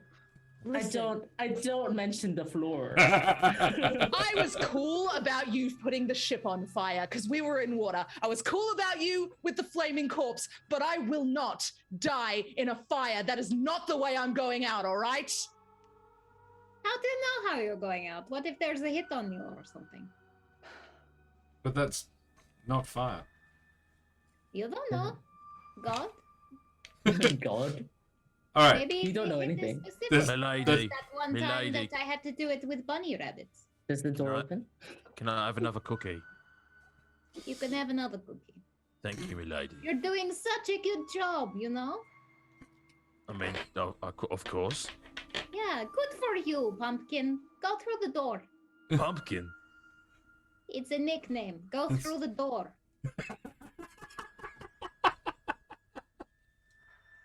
I actually don't mind it, and I'll go through the door. You have to go through forwards because sideways is gonna work. You do that. You find yourself on the top of the lighthouse. Up, we're at the roof. Everybody up. And yeah, there is. We were Hang on, on I the did write it roof. down. On the top fine. deck, you find two things of note beyond an unlit beacon. Well, one is the unlit beacon. The other is a hugely muscled platypus, wearing rusted plate armor with the markings of a paladin of Gaspard on it, and wielding a massive great axe. Not the one of these ass jerkers. We got company up here. He looks really mean, and in a voice that you genuinely would not have expected, like his eyes glow in a way that the other zombies didn't, but he still very much looks like one of the zombies. You hear this voice come out from inside his helmet, and it's not the kind of voice you would have expected from this massive hulking platypus. You hear, "Oh, good! More sinners for the Isle of the Damned! I can't wait to consume you!" Roll initiative. What kind of a bullshit accent is that? It's weird, isn't it? Yeah, fuck you. What are you doing? It wasn't what I was aiming for, I gotta say. Oh, Oh! Always less. 25. Doing well, 17 for Helbig. Also Oh, good. 23. 23 for Jude.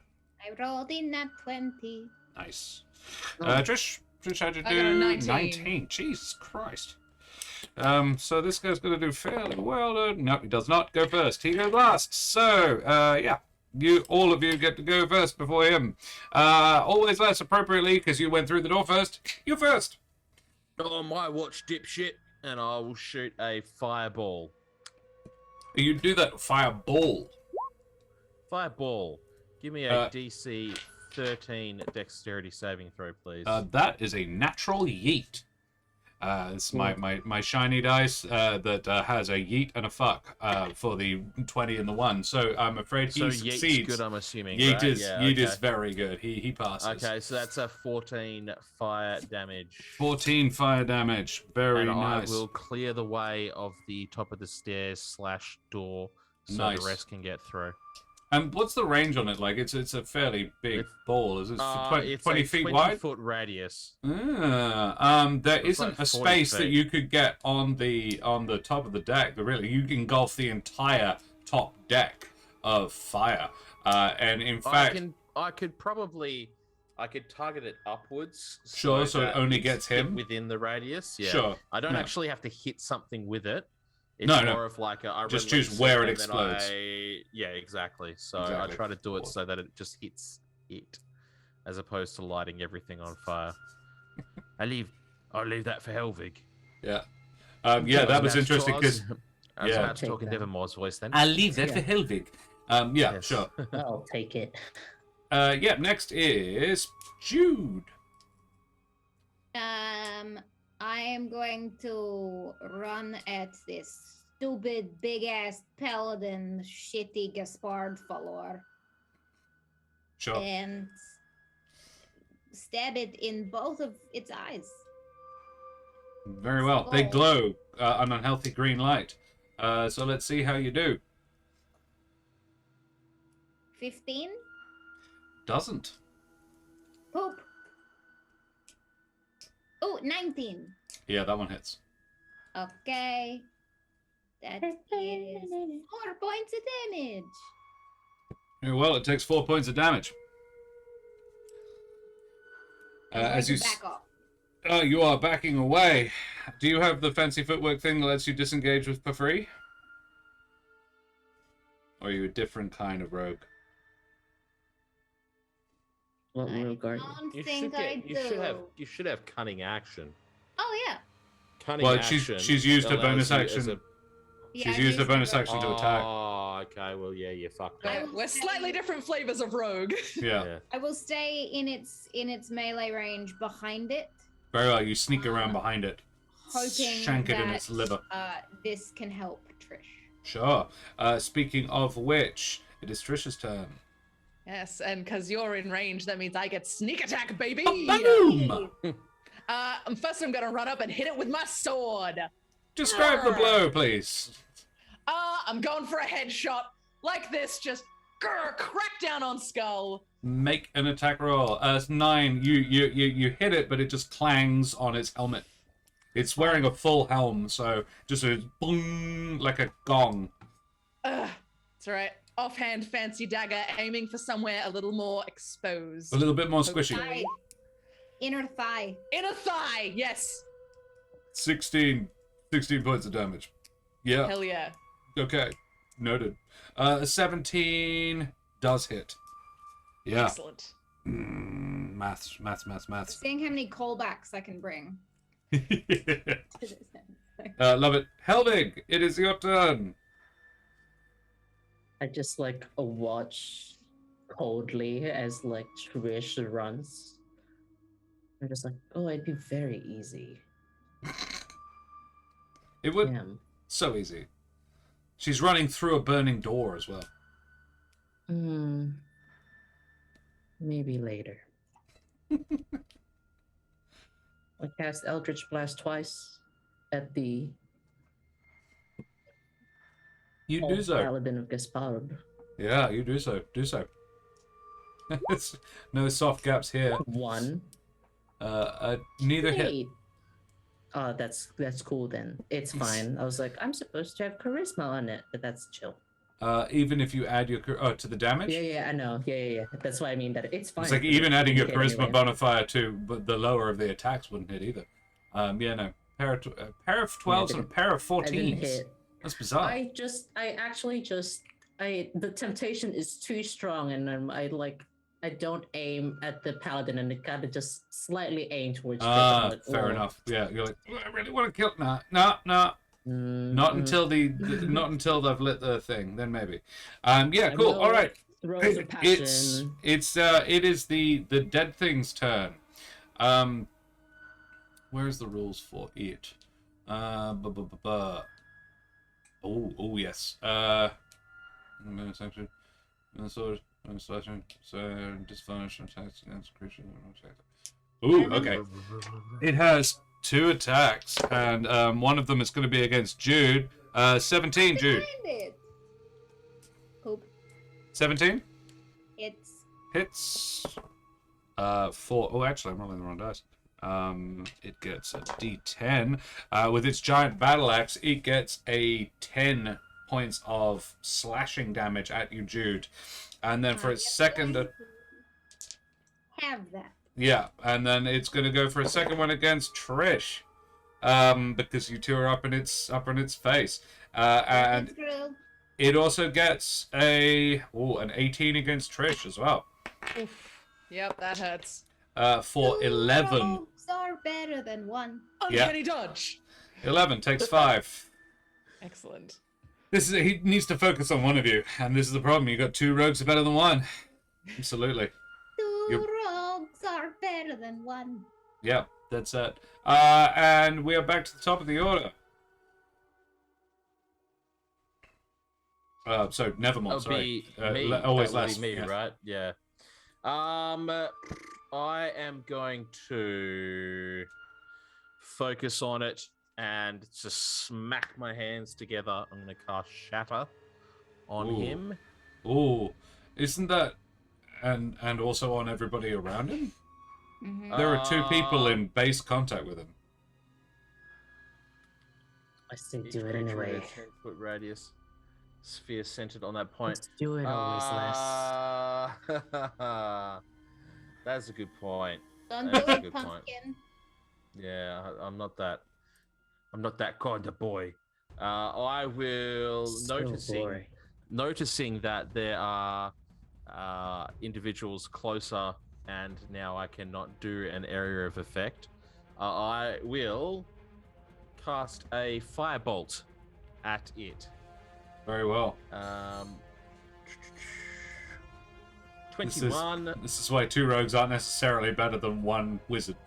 And that's For 11 fire damage. points of fire damage. A nat 1 and a nat 10. Very nice. Yeah, it takes 11 points of fire damage. That's it. Math. Yeah. Takes 11 points of fire damage. And then it's Jude. I can Nevermore, how far away from this thing are you? The whole top deck is only 40 feet across. It's not a very big space. Are you still at the I door? would make a point of being pretty close to the stairs/door. Sure. Jude.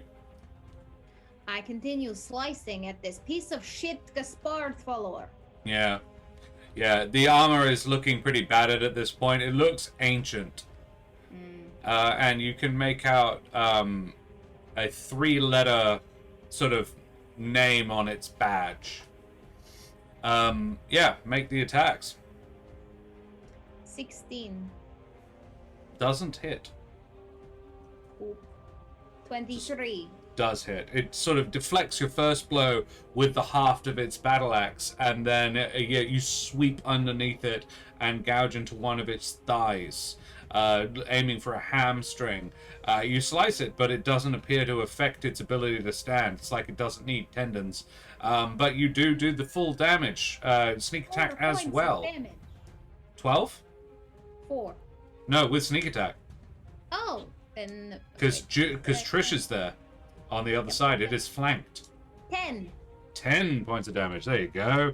Does sneak attack add to the damage roll, or is Yes. it just It- the it- sneak attack damage? No, it's both.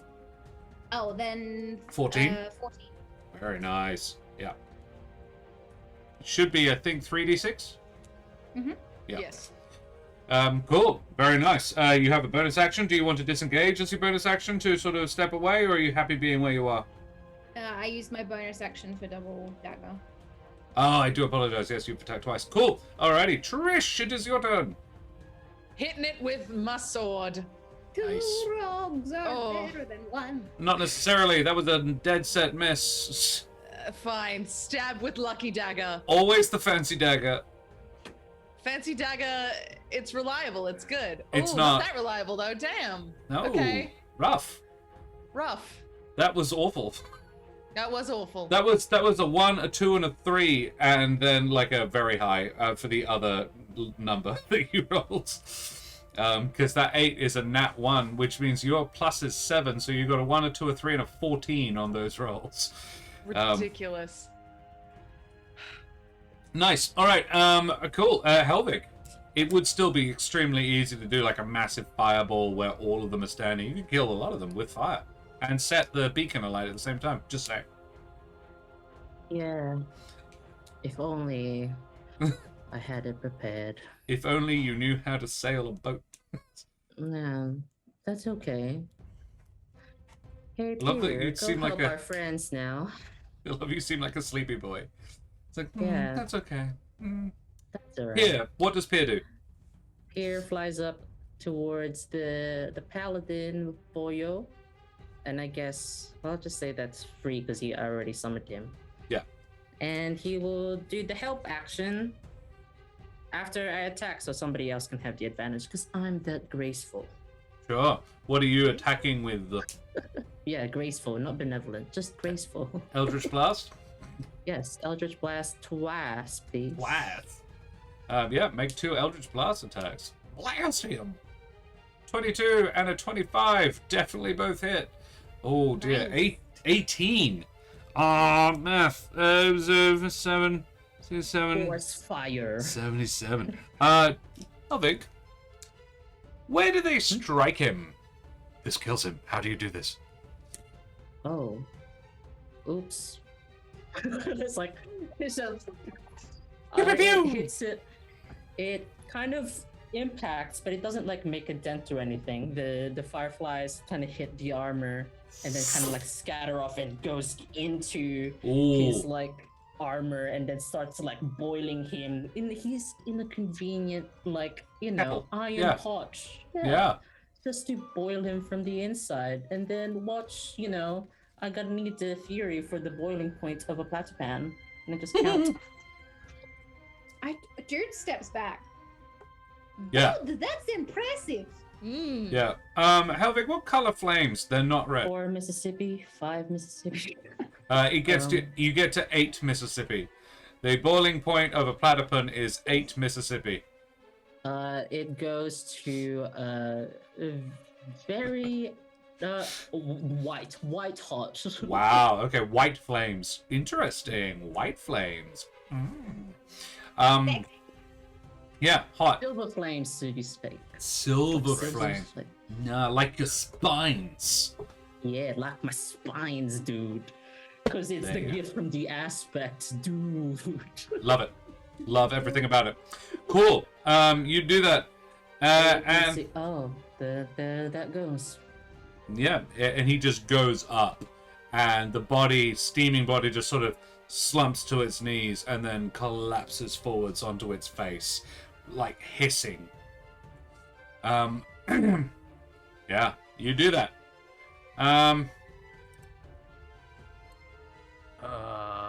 And Anything else as up here? as it drops to the ground, you guys notice. Hang on, let me just. No. Yeah. You guys notice that in fact, because I would say you were the person who noticed it in the first place, always less, that the mists begin to clear almost immediately. Oh, I missed that view. Very good. Yeah. No, actually, I do apologize. They don't. But the stench of death does begin to sort of fade away, even though there's this body lying right in front of you. Trish, do you loot it? It's Course. burning. Sorry, it is burning very, very hotly. But you could maybe, you can determine that the battle axe is real good. It's a nice battle axe. I'm taking that axe. That's my axe. The battle axe is your appraising eye looks at it and realizes that this is like a +1 battle axe. This is probably 300 gold pieces of battle axe. Hell yeah. All right. It was rusty and gnarled and extremely old and sort of tarnished in its hands, but as soon as you pick it up, it's shiny and new and chrome. Oh, well, this might be useful. That looks like the thing I cut the Calipitor steed's head off once and put in my friend's Joe's bed. That was fun. Wow. All right. Must be a sharp blade then. Right. Oh. Well, I don't have any need for that. It's nasty business. Yeah, no, the only... I pull out a clipboard and it's a scientific, autopsy on what has occurred. Yeah, sure. For a plan. Yeah, there is a complex... Looking around. Sorry, yeah. No, looking you go for around it. You're ways looking... to like. There Clear is... the veil, really. Make an investigation check, Nevermore. Not always less. Sure. I'm sorry, buddy. I keep misnaming you. It's all right. It's all right. Pumpkin. 22. Keep looking, Pumpkin. You find a pretty complicated mechanism, but you're a smart boy. You're a clever young lad, Pumpkin. You determine very easily the way to set the fire off. It's a series of levers. You have to have them all at the right level and control the output of gas onto the otherwise non-flammable substances that constitutes the wick, and then there's a different sort of clicking button to actually spark the flames. But it takes you no more than a minute to figure out exactly how to get it going. Hey, we figured it out, didn't we? Good on yous. You do that, and it goes off, and then the mist begins to clear. Good work, Pumpkin. No, it was all of us. It wasn't just me. Oh, don't sell It's a yourself fire? short. It's a Uh, fire. It is a fire, and it is a slightly blue tinged fire. It's a fire that you know from your scientific studies of fire, Helvig, Yes. that this is comes from Yeah. propane. Propane flame, of Yeah. course. Question. Are we going to be able to get back down that tower, or have you basically burnt everything? Now, Yeah, you can get down. Oh, I mean, I can. Nevermore, you would always less. You would also notice on the beach you washed up, there is a big shack with it's a boathouse, and on the pier sticking out of the boathouse, you can see a small yacht is tied up. Well. Looks like our salvation's right down there, and I know how to sail as well. However, you can also feel your feet, all of you, getting quite warm because the tower is on fire inside. Oh. And it's you lit the kindling from the base up. All right. Now I phone. Hello? Aspect of fire. Roll another religion check. Hey, Pumpkin. You have advantage. If you Yes, me lady. if you glide down, how much money to take me with you? Oh, I could take you, not a problem. No worries. No money necessary. I'm loaded.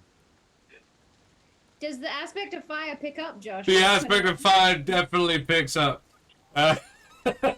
Hey man. Hey, bro, good job. Did you see though? I love it, dude. My last phone call about worth it. when you set all the furniture and fire in the basement, that's sick, brah. Yeah, dude. Power move as well, knowing you're still in the building. You know you're not immune to fire, right? Yeah, that's part of the fun. I love it. I love everything about it. Dude, I have a present for you when you get back to the mainland. Look, I might die, so I might see you sooner than that. Oh, either way, bro. Either way. While that's happening, I'm gonna just start walking down as I'm on the phone. Through the fire. Yeah, through the fire. Okay. Why not? I fire. will say to Trish, because is there ocean and water? So if I was to fly off the tower, Yeah. and say for example, The sea is like 500 feet away. Really? Yeah, the tower is like 80 feet high, and the sea is like 500 feet. Oh, So- okay. Well, you're fucked then. Sorry, Trish. Making it to the ocean from here, not a jumpable distance. No, I was gonna say I'll drop you in the water as I'm floating over, and then bring you down, milady. But I'm not How quite about- certain what to do. Do for any you. of you have rope? I have rope. Trish, here's my rope. If you get back down, I'll hire you for a new heist job I have. Okay, sounds fun. Fine, whatever. and I start frantically trying to get the fuck out of this burning building with Sure. rope. Trish, you utilize your rope and Jude's rope because you had only 50 feet apiece and it's an 80-foot tall tower. But yeah, between the two pieces of rope, Jude nevermore carries you down in his talons. I'm not going to make you roll for it. Jude is still quite small and not encumbered by armor now. Yeah, I And dropped her Helvig, the moment that we're over the edge. yeah, Joking. Jude falls 80 feet. She exploded like a pumpkin. Helvig, you walk through the fire and the flames. Yeah, every now and again, because I'm certain I'm taking damage Yes. as I do this walk of fire, I just like drink up the flames as I still have yet to spend any of my healing. So I'm just gonna do that. How many hit points and how much healing can you do? Just be burned alive. 5d6 plus 2 level 3 Q wounds, so that is Quite a lot. 6d8 plus 10 So you can plus 8. Sorry. well roll those dice. Okay. And how many Let's do hit a points do you math have? roll. That is a math question. How fast can you run down an 80-foot tower? Oh look, he could whilst get out of taking it. fire damage every 6 seconds. Well, the thing is, you haven't broken the backwards spell, so he's basically in a maze. It's only love one it. corridor long, but it's still a Look. maze. If I die here, dude, I die as this Helvig probably wants to die. 5d6 plus 6d8 plus 8. Do I'm you hoping have- this math works out. Yep, sure, do that. And then you add your spellcasting ability mod like twice. 54, Plus 8. Okay. What is your hit points? 33, 26, sorry. Because I took damage. Yeah, you did. That's 80. 80. 80.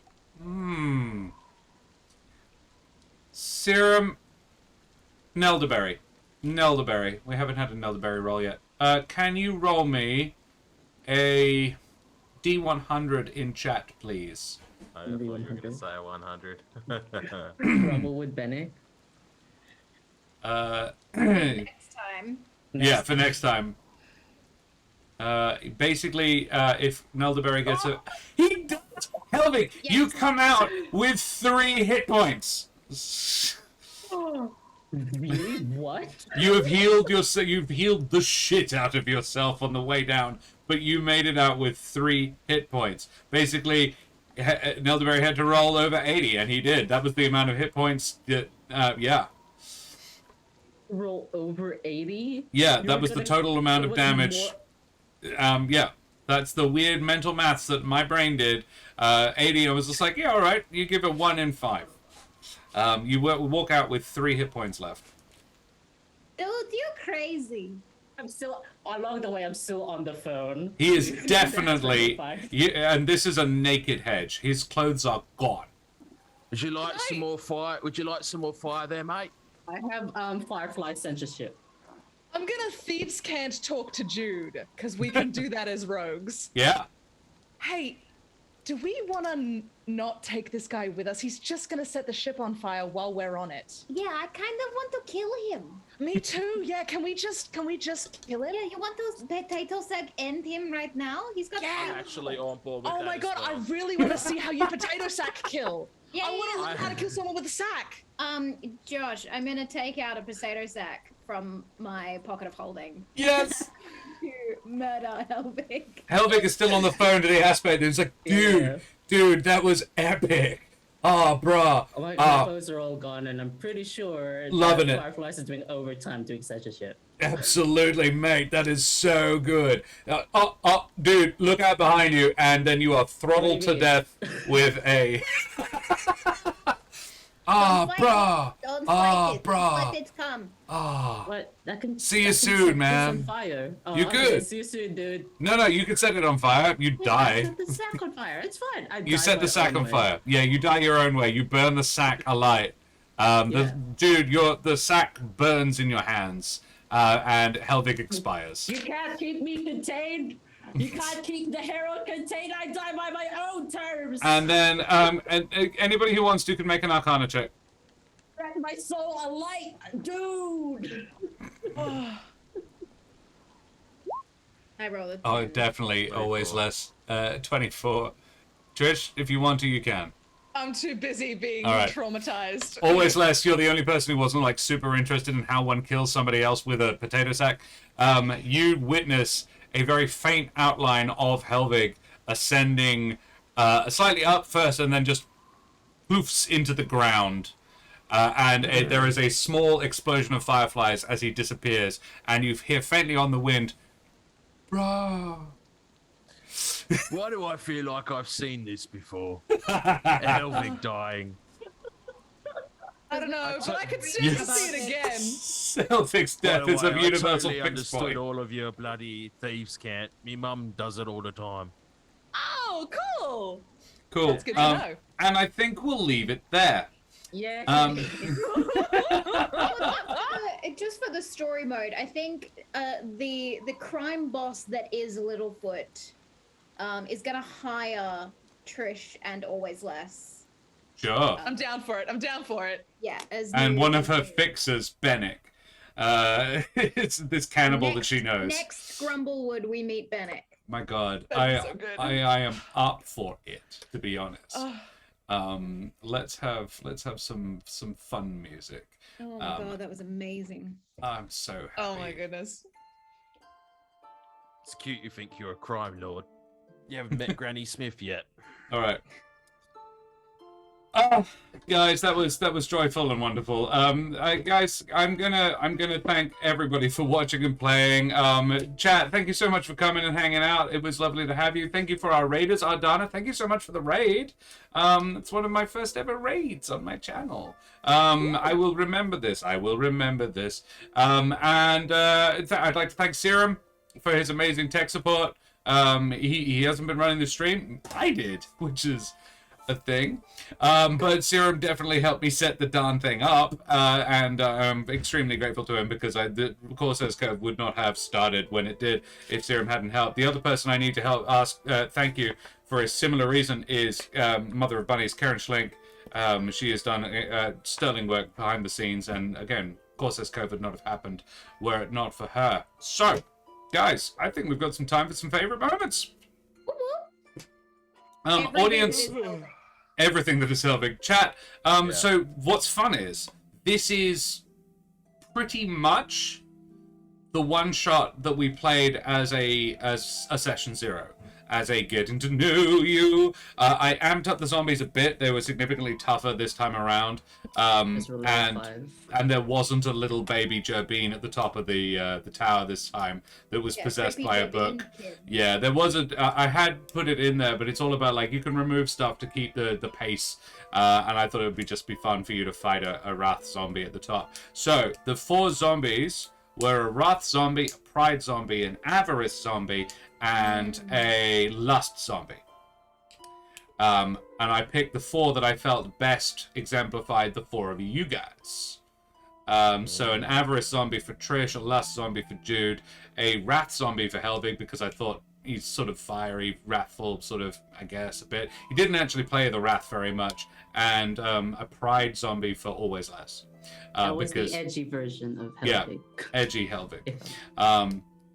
And so that was the deal. That was the deal with the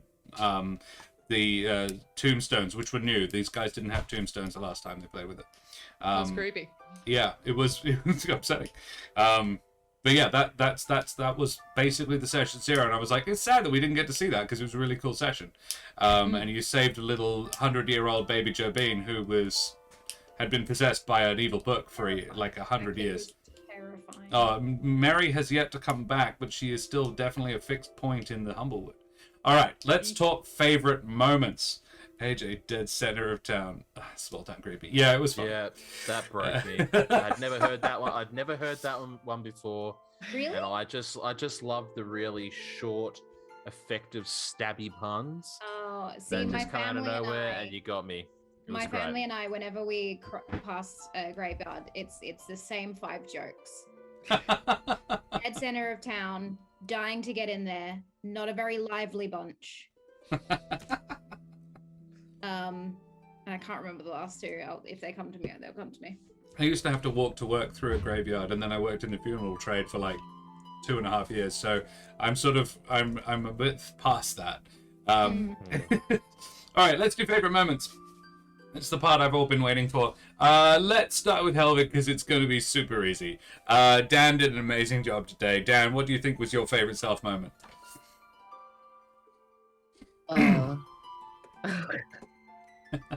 Omi, favorite AJ, killing her family.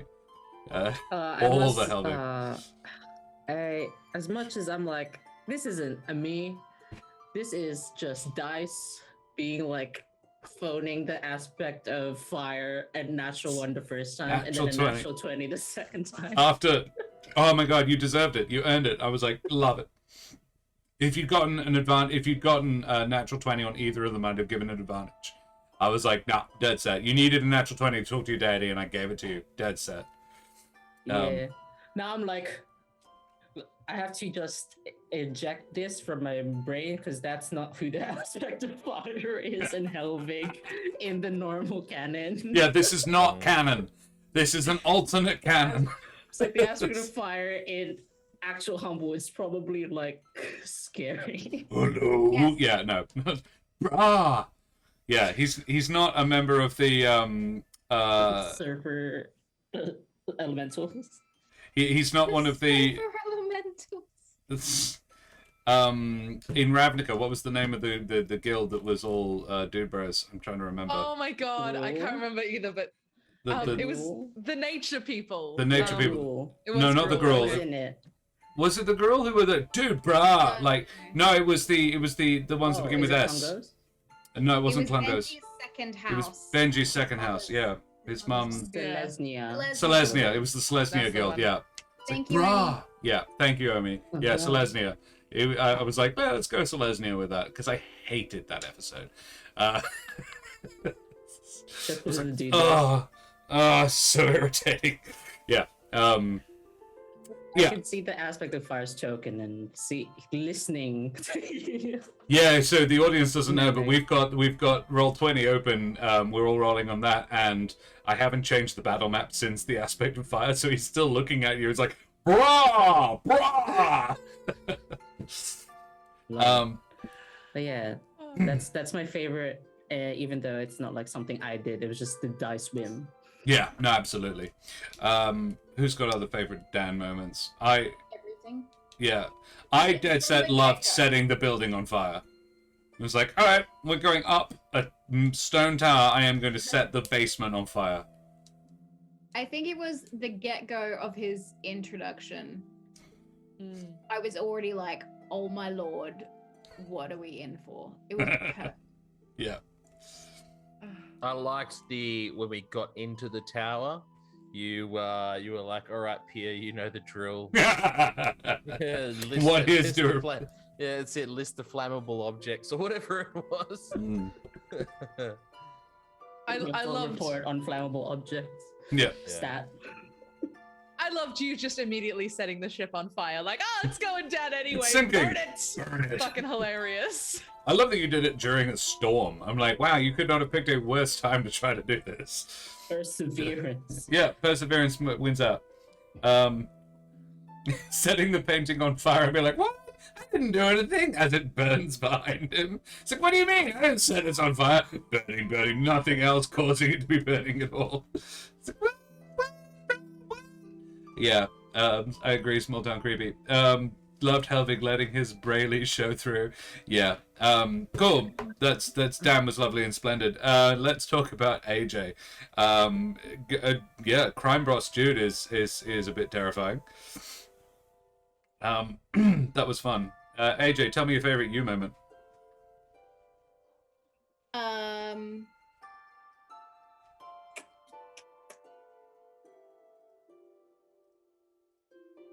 I don't know. Maybe bringing back the handkerchief story.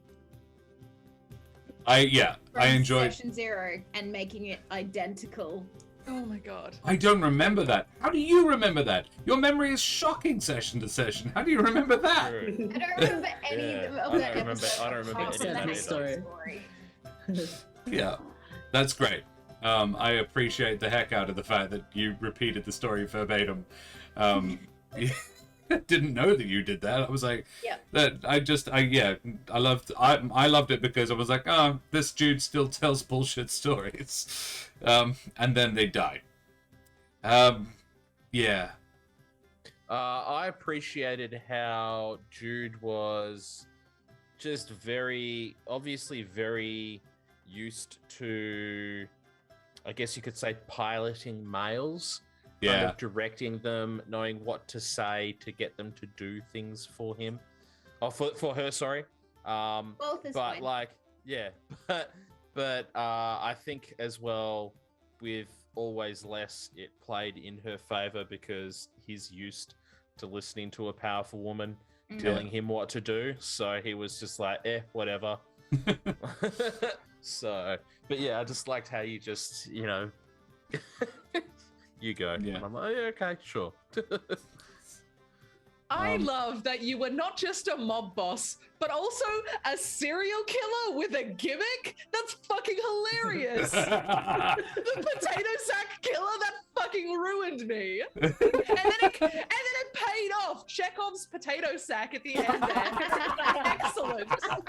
Chekhov's potatoes. I don't know if I've ever had this before, but I think my favorite Trish moment is actually Rachel's just Chekhov's potato sack. It's just Yep. amazing. Oh no. Oh Yeah, God, small town creepy. I was gonna say that. Yeah, calling Always Less pumpkin. I loved that, and I actually, it's my favorite Jude and my favorite Always Less moment because he was like, yeah, actually, I like it when powerful women tell me what to do. Kind of that. Yeah, I sort of expected you to say, my mum calls me pumpkin. This is fine. Yeah. I enjoyed the pumpkin, definitely. My mum calls me apples. Yeah, because you're Granny Smith. Old fruit. Yeah. Yeah. What else have we got? My favorite AJ moment is at the beach when we were like recovering and you went, oh fuck, I told their families that I'll keep them alive.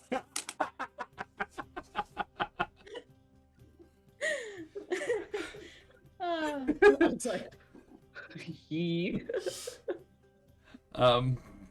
Yeah, AJ loved this Jude so much and all her husbands. I love that, like, she just went with it because I said that she had 7 husbands, and Jude was like, yeah, pity about that 8th. Oh well. Jude still is messed up.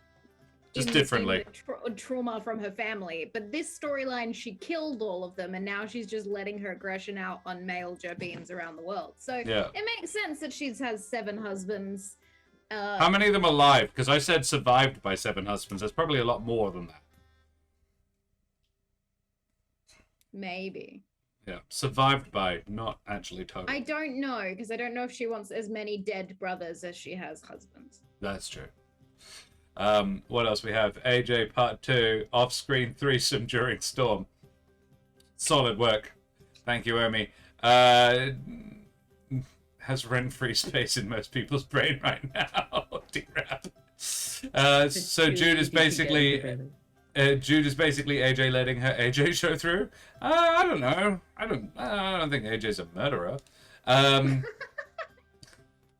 Favorite allowed Trish. for murderer, John. Yeah. But I'm saying nice things about the murderer. Let's move on to Trish, as apparently Obi has started. When Jude said, "Oh fuck," I told their families I keep them alive. Yes. Yeah, the small town. I was like, oh, just. Yeah, agreed. Yeah, we have a favorite Trish in chat already. Favorite Trish, Jude, you just want to murder the pyro and save us the trouble? Yeah, that was that was great. Yeah, let's talk about Rachel. Let's go to favorite Actually, my Rach. favorite Trish moment is talking to me in Thieves' Cant and being like, "Should we just kill him?" Yeah, just get rid of this guy. My favorite Trish is Trish getting to be the Trish I actually dead set expected her to be from the beginning. Yeah. Like this is kind of what I thought Trish would be, but it's like Trish cares what society thinks of her a bit. And that's really the only difference. And I really like that it's a very subtle, but definitely a Bizarro World version of Trish. And using Thieves' Cant for the first time ever! It's there. I just never get the chance to use it because I don't talk to sneaky people very often. Yeah, Kesh, did Kesh you doesn't hang around. No, they spoke in Map Hatch. There was no need for Thieves' Cant. Ah. I think I spoke in Thieves' Cant when we went into the underworld and I had to get the drugs. I used Thieves' Cant for that. Yeah. But I probably didn't need to, but I did. The trick is most people down in the Undercommon speak Thieves' Cant. Yeah. Tell us your favorite you moment, though, Rach. My favorite thing was that I actually got to use my tragic backstory because I thought of it and I was like, I know it, but it's never gonna come up. Because I decided that the turning point that sent Trish down the path of darkness is that her village got destroyed by the fires and her parents died in a house fire. And that made her more dark. So the idea of dying in a burning building, fucking terrifying. I was not having it. I was like, yeah, I'm wow, glad she's that really rebelling against this idea. Sure. Yeah, that is why. I'm glad I got to use like, it. I was like, alright. Yeah, Like, I understand most people not wanting to die, but what? Mitch? I was gonna say when you pulled the gun out. Yeah, you pulled the gun out. You that really just kind of, yeah, really just kind of like sealed the deal, and let us all know exactly how serious you were. But I also dug the digging up of the grave, because that kind of just, I guess that needed to be done for curiosity's sake. And just one small thing, I love it whenever you use uncanny dodge, because you're always just like, what?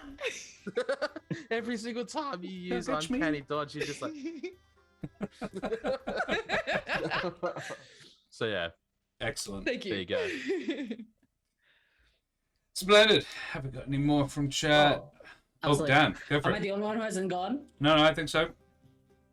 My favorite Trish moment, aside from what Small Thing Baby said about like waving the arm, was like, I'm trying to remember what you said during that. I was like, thank you for your patience. It was like not worth it. Yeah, it's weird but not worth doing.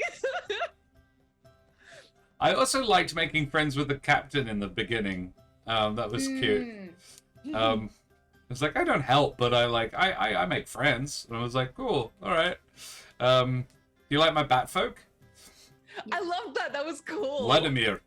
Yeah. Alrighty. I see what Rach didn't tell you is that when she had a hookup before the aspect battle, she was talking dirty in Thieves' Cant to the drug dealer the whole time.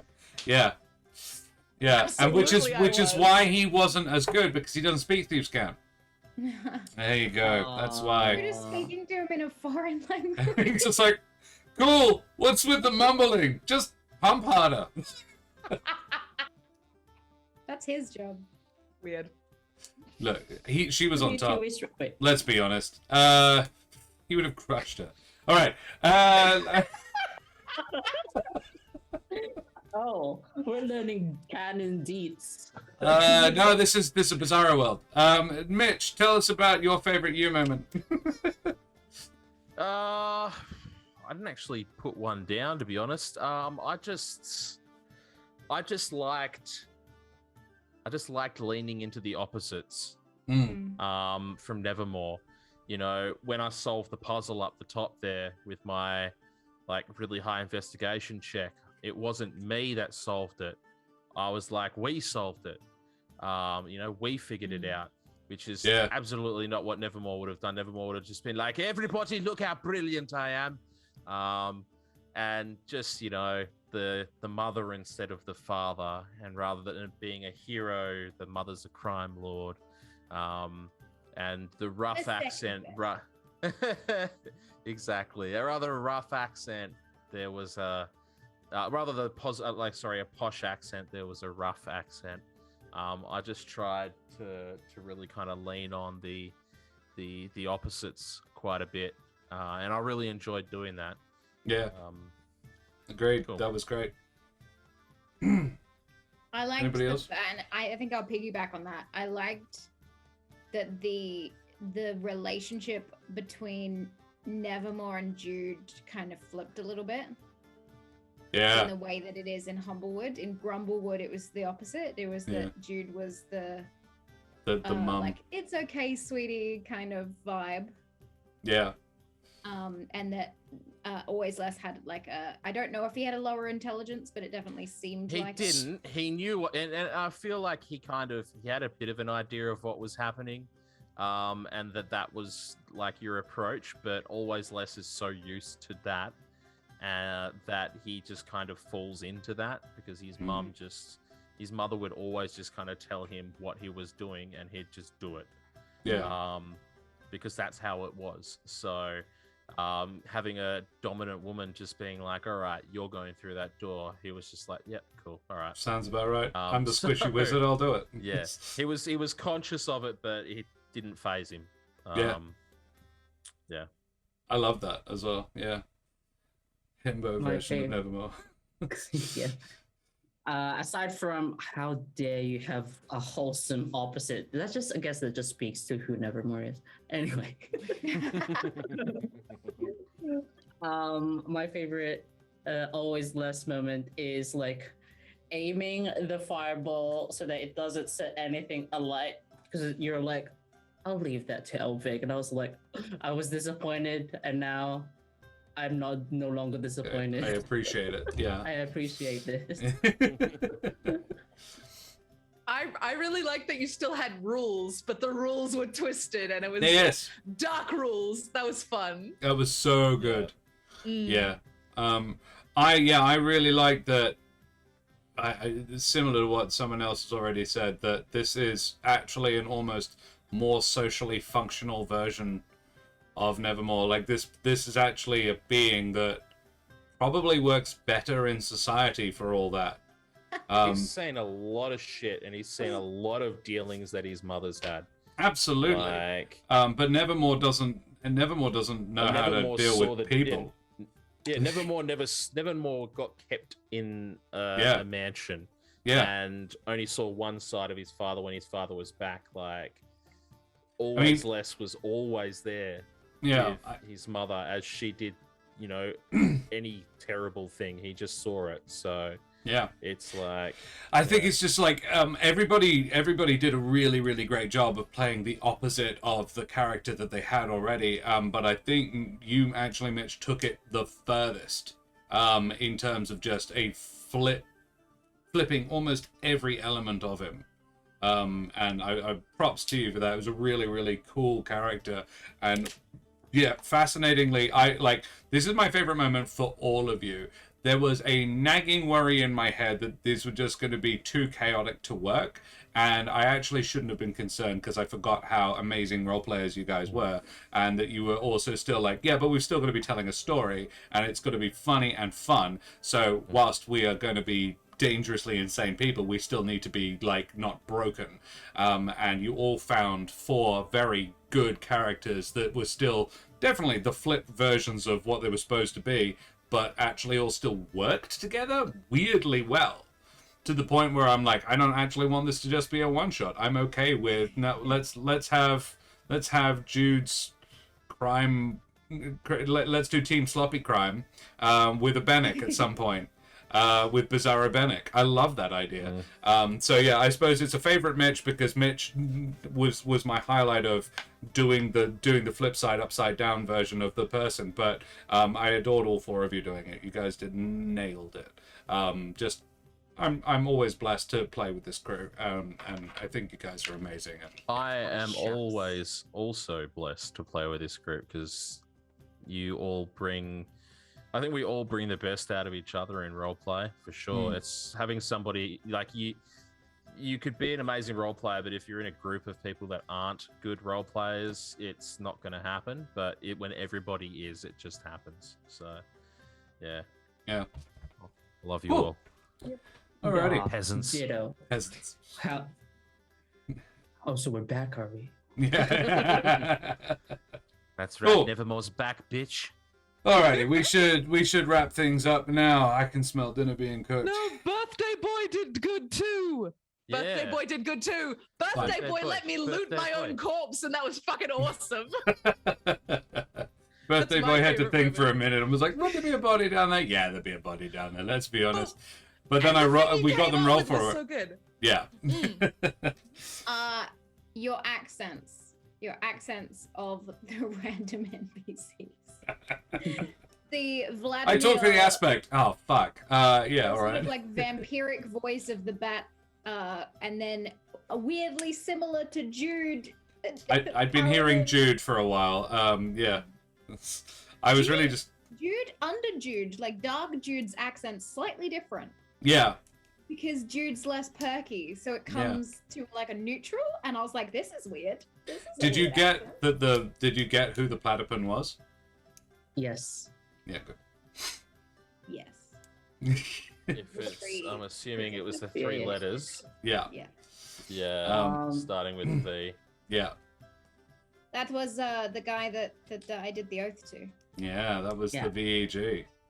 But he got possessed, dude. Bizzaro-world Not VAG. religious. Yeah.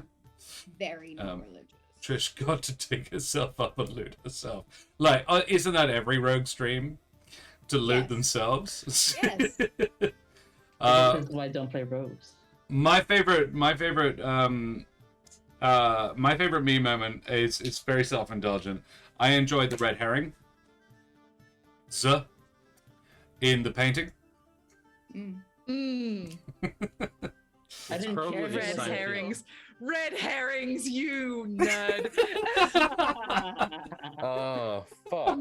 So subtle. So How do we? I don't know how I didn't pick up on that. In the Bunch of moment. scarlet Jeez. fish. And then I mentioned later that they were herring. And I was just like, You- got away with it. I didn't. Unbelievable. I don't have high enough wisdom to figure that shit out by myself. I think AJ may have gotten it. She's looking grumpy. But I Well, didn't care, fuck. Josh. I set paintings on fire. Yeah, you did. The painting was a new addition as well. That wasn't in the original. Really? Yeah. Okay. Because I was like so fucking confused. As soon as we I got know. into the corridor, I was You're like, triggered. I was like, oh, fuck. I remember last remember time, this. I had no idea how the fuck to get out of this place. Yeah. So It was like, don't I matter. figured it out. Yeah, no. Yeah. I No, you I did the couldn't right fucking thing as well. You remember it just- anyway. You just I broke didn't it a bit. remember either, to be Yeah. fair. Yeah. I No, you remember. just have to do overlapping damage. But Oh. yeah, it's only one corridor that's been replicated 5 times. Yeah. It's I think one of my last favorite time traps. I scratched something on the wall as Yeah. well. Yeah. Yeah. Helvig's plan of setting all the paintings on fire would have worked. Huh. I was just like, wow, they solved that quick. Good job, From the Helvig. dead, be like, that's right. That's right. Yeah, it's my secrets. As Uh, everyone else is probably gonna bring up the other character-related stuff, how you like revamped the level for us, basically. Like, now it's in the Underdark, and I was like, oh, that's so cool. Like, images already like started flooding, and I was like, this is great. It's like, doesn't really matter that we've done this a few times already and new to the audience, because it's Yeah. just new stuff. Selenok, which I really want to go to, Serenok, is a bastardization of a Kurdish word which means upside down.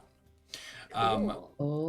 The town, the place is a giant stalactite, Ooh. and the That's town why is Jude Awesome. works. yeah, it's built Totally so works. and it's functionally it's the Underdark version of Alderheart. Oh, the It's heart. Selenok, and it's a Nice. giant stalactite hanging from the ceiling above a lake of oil, like yeah, Ooh. Nice. like Don't you have petroleum. bizarre Thank Helvig fuck, in there? thank fuck we got Helvig out of the way. Yeah, thank now. fuck you killed that guy, because he could have roasted the city alive, and the aspect would probably have loved that. Yeah. Probably. Yeah, Look, now I have to work. That's probably his why he was machinations traveling in there. Scotland. it's I probably just what I was doing. appreciate your way as a DM of moving things along without like I don't know I spend a lot of time trying to like read your face. If I can see that you're trying to like move along you don't just go, all right, I'm gonna stop everybody there. This is what's happening now. You do slot it in at like convenient times. You move things along, and you take opportunities as well with like how I guess if we try to move things along, you jump onto that, you see that, you don't miss it. So yeah, that's just a DMing thing. Thank you. I also love the fact that you let us kill Helvig. Yeah. I was so ready actually to die. I love that Helvig let us kill Helvig. Like Helvig was up for Yeah. that. I was so ready to die. I was like 3 HP. I'll take it. I was ready to kill Trish though. I was like, bitch, did you just threaten me with a gun? Did you threaten Helvig with a gun? I did. Yeah. I did. The gun wasn't even loaded, baby. I was like, Omi, favorite Josh, using the Paladin Jude Oath as a boss to get slaughtered. Yeah, look, he wasn't going to win. He had a fair old whack of hit points, but he wasn't going to win. He was a Wrath zombie as well. Gets advantage on anything that's already attacked him. And 2 attacks with a battle axe. He was a boss. He was a beef. But yeah, he had like 85 hit points. And a AC of 17. He was no pushover. But yeah, the 4 of you at level 5, not a problem. I was so sad that I killed the boss too soon. I was like, oh, oops. Because I was going to be like, Eldritch Blast and then one at Trish. Oh, my bad. And it's all on Trish and you're like, what the fuck? Cool. All right. Well, Yeah. thank you everybody for saying nice things about everybody, and thank you, happy birthday. Thank you for the happy birthday, Small Town Creepy. It has been. I actually I taught a drama class this afternoon, and I taught them to play Quest. And I had a 9-year-old declare that she was a goblin and try to eat the boat they were on, which was genuinely hilarious. And then later on she became a Shilgatarian knife goblin because someone made her drink infected blood, and I was like, these are children, I don't know if I should allow this, but they did it, and that's how the world works.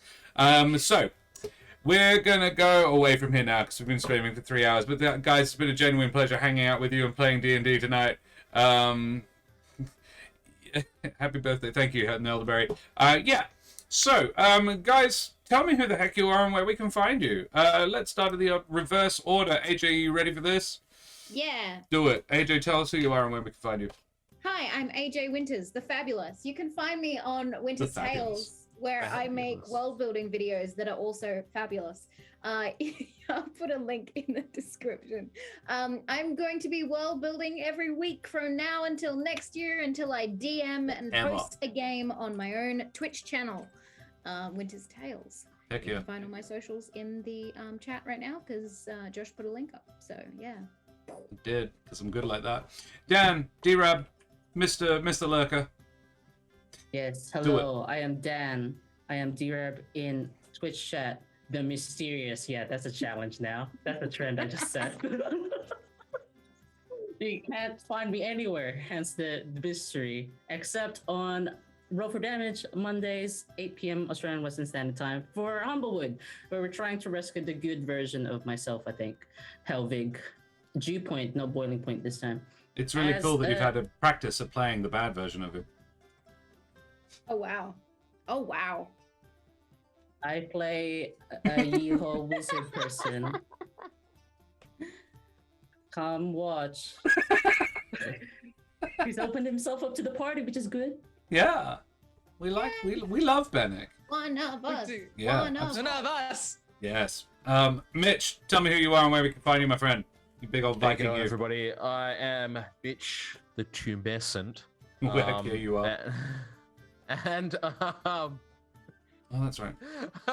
I need to make a Mitch one. You I don't have a find Mitch me on one. Twitter at Mitch_Earnshaw on Twitter, and you can find me on Roll for Damage every Monday, playing with these amazing people, playing Humblewood, playing Nevermore, and it was a wonderful playing. Always less. It was a pleasure. It was fun. Thank you. And Rachel, tell me who you are, my dear. Hello. Hello, I am Rachel, the omnipotent. Sure. That's right. I see all, I know all. I'm a writer, actor, and creative trash at large. You can find me on Twitter, Instagram, and TikTok at Rachel Fukar. And you can also find my book that I wrote, The Rings of Mars, right here on the internet. It's a sci-fi book, and if you like those, you should get it. And if you don't get it, I'll know, because I'm omnipotent. She's omnipotent. She is all undersheet powerful. I know all. Mesdames and Monsieur, Damen und Herren, and beings of indeterminate gender and persuasion, I am Josh the Pirate. I am the proprietor, owner, runner, along with my darling lady wife of Corsair's Cove, and she's brought me a cake. It's a cake, it's a cake, it's a cake! Hey! It's a good I cake. can't hear anybody. Happy birthday to you. Happy birthday to you. Oh, God. Josh. Happy birthday to you. Brutal.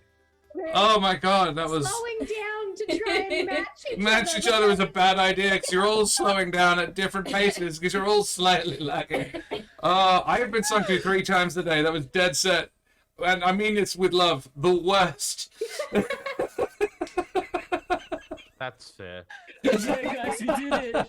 We did it. Clip this creepy. Yes, please, someone. Oh my goodness. That was. Oh, thank you. That filled me with love. Even if it also irritated the heck out of me. It's the weirdest thing to do. Yes, I'll sit here quietly while you sing at me in really dreary, drab song. Somewhat like there's an African one. They sing in South Africa. They go. It's like it's your birthday, happy birthday. And I'm like, that's a great song. Let's do that. Dear God. Anyway, yes, I am You didn't say what you are. what I am. Yeah, we he have. said he's the pirate. It's hacks. Hacks. Oh, okay. I am something. Josh the Yeah. Pirate. No, sorry. # Josh the Pirate. That's who I am. I'm afraid that's what I is. That's not a description. All right, fine. I am Josh the. Piratical. No, I am Flaccid. Devious. What?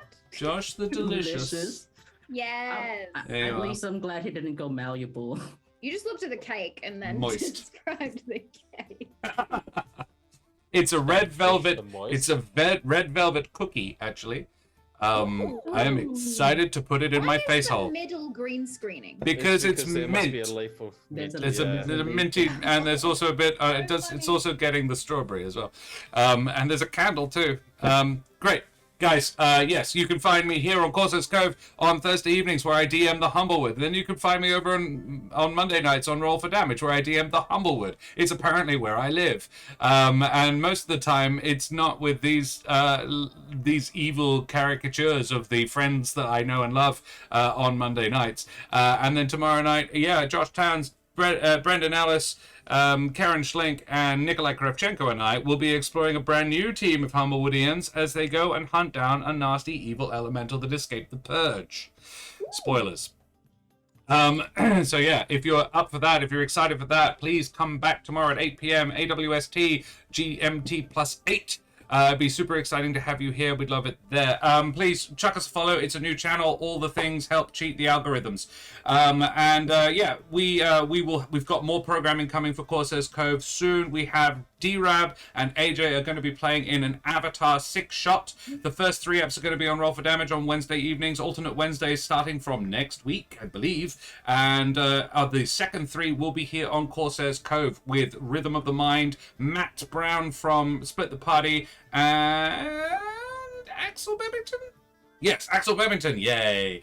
And then later in the new year, the very own Rachel Fukar will be DMing a new campaign on Sunday afternoons, most likely. That's very exciting. It is Serum. It is sci-fi. Yes. Yes. Getting back to my roots, baby. If you watched and enjoyed Star Trek: The Next Generation, you'll probably enjoy it. Yes. I'm not I spoiling love any more sci-fi. about it. Oh. Yeah, I leave everything else for Rachel to drop hints about over the next 3 months or whatever it is. We will be having a short break over Christmas, but Rachel will be back in early February for that. And we'll have more Humblewood and so forth. Yeah, also check out my podcast, There Be Dragons, TBD.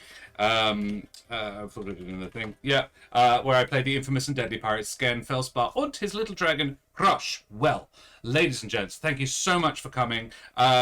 Thank you to Wooten Forge and Roll with Advantage for sponsoring our charity stream. We appreciate the heck out of it. We raised an awful lot of money for a really good cause, so thank you everybody else for that. Thank you Thamior particularly because they were our top donator. We will be doing the prize draw probably tomorrow.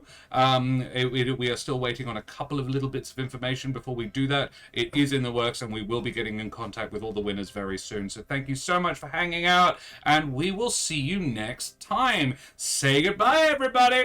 Goodbye, everybody. Goodbye, everybody. Goodbye, everybody.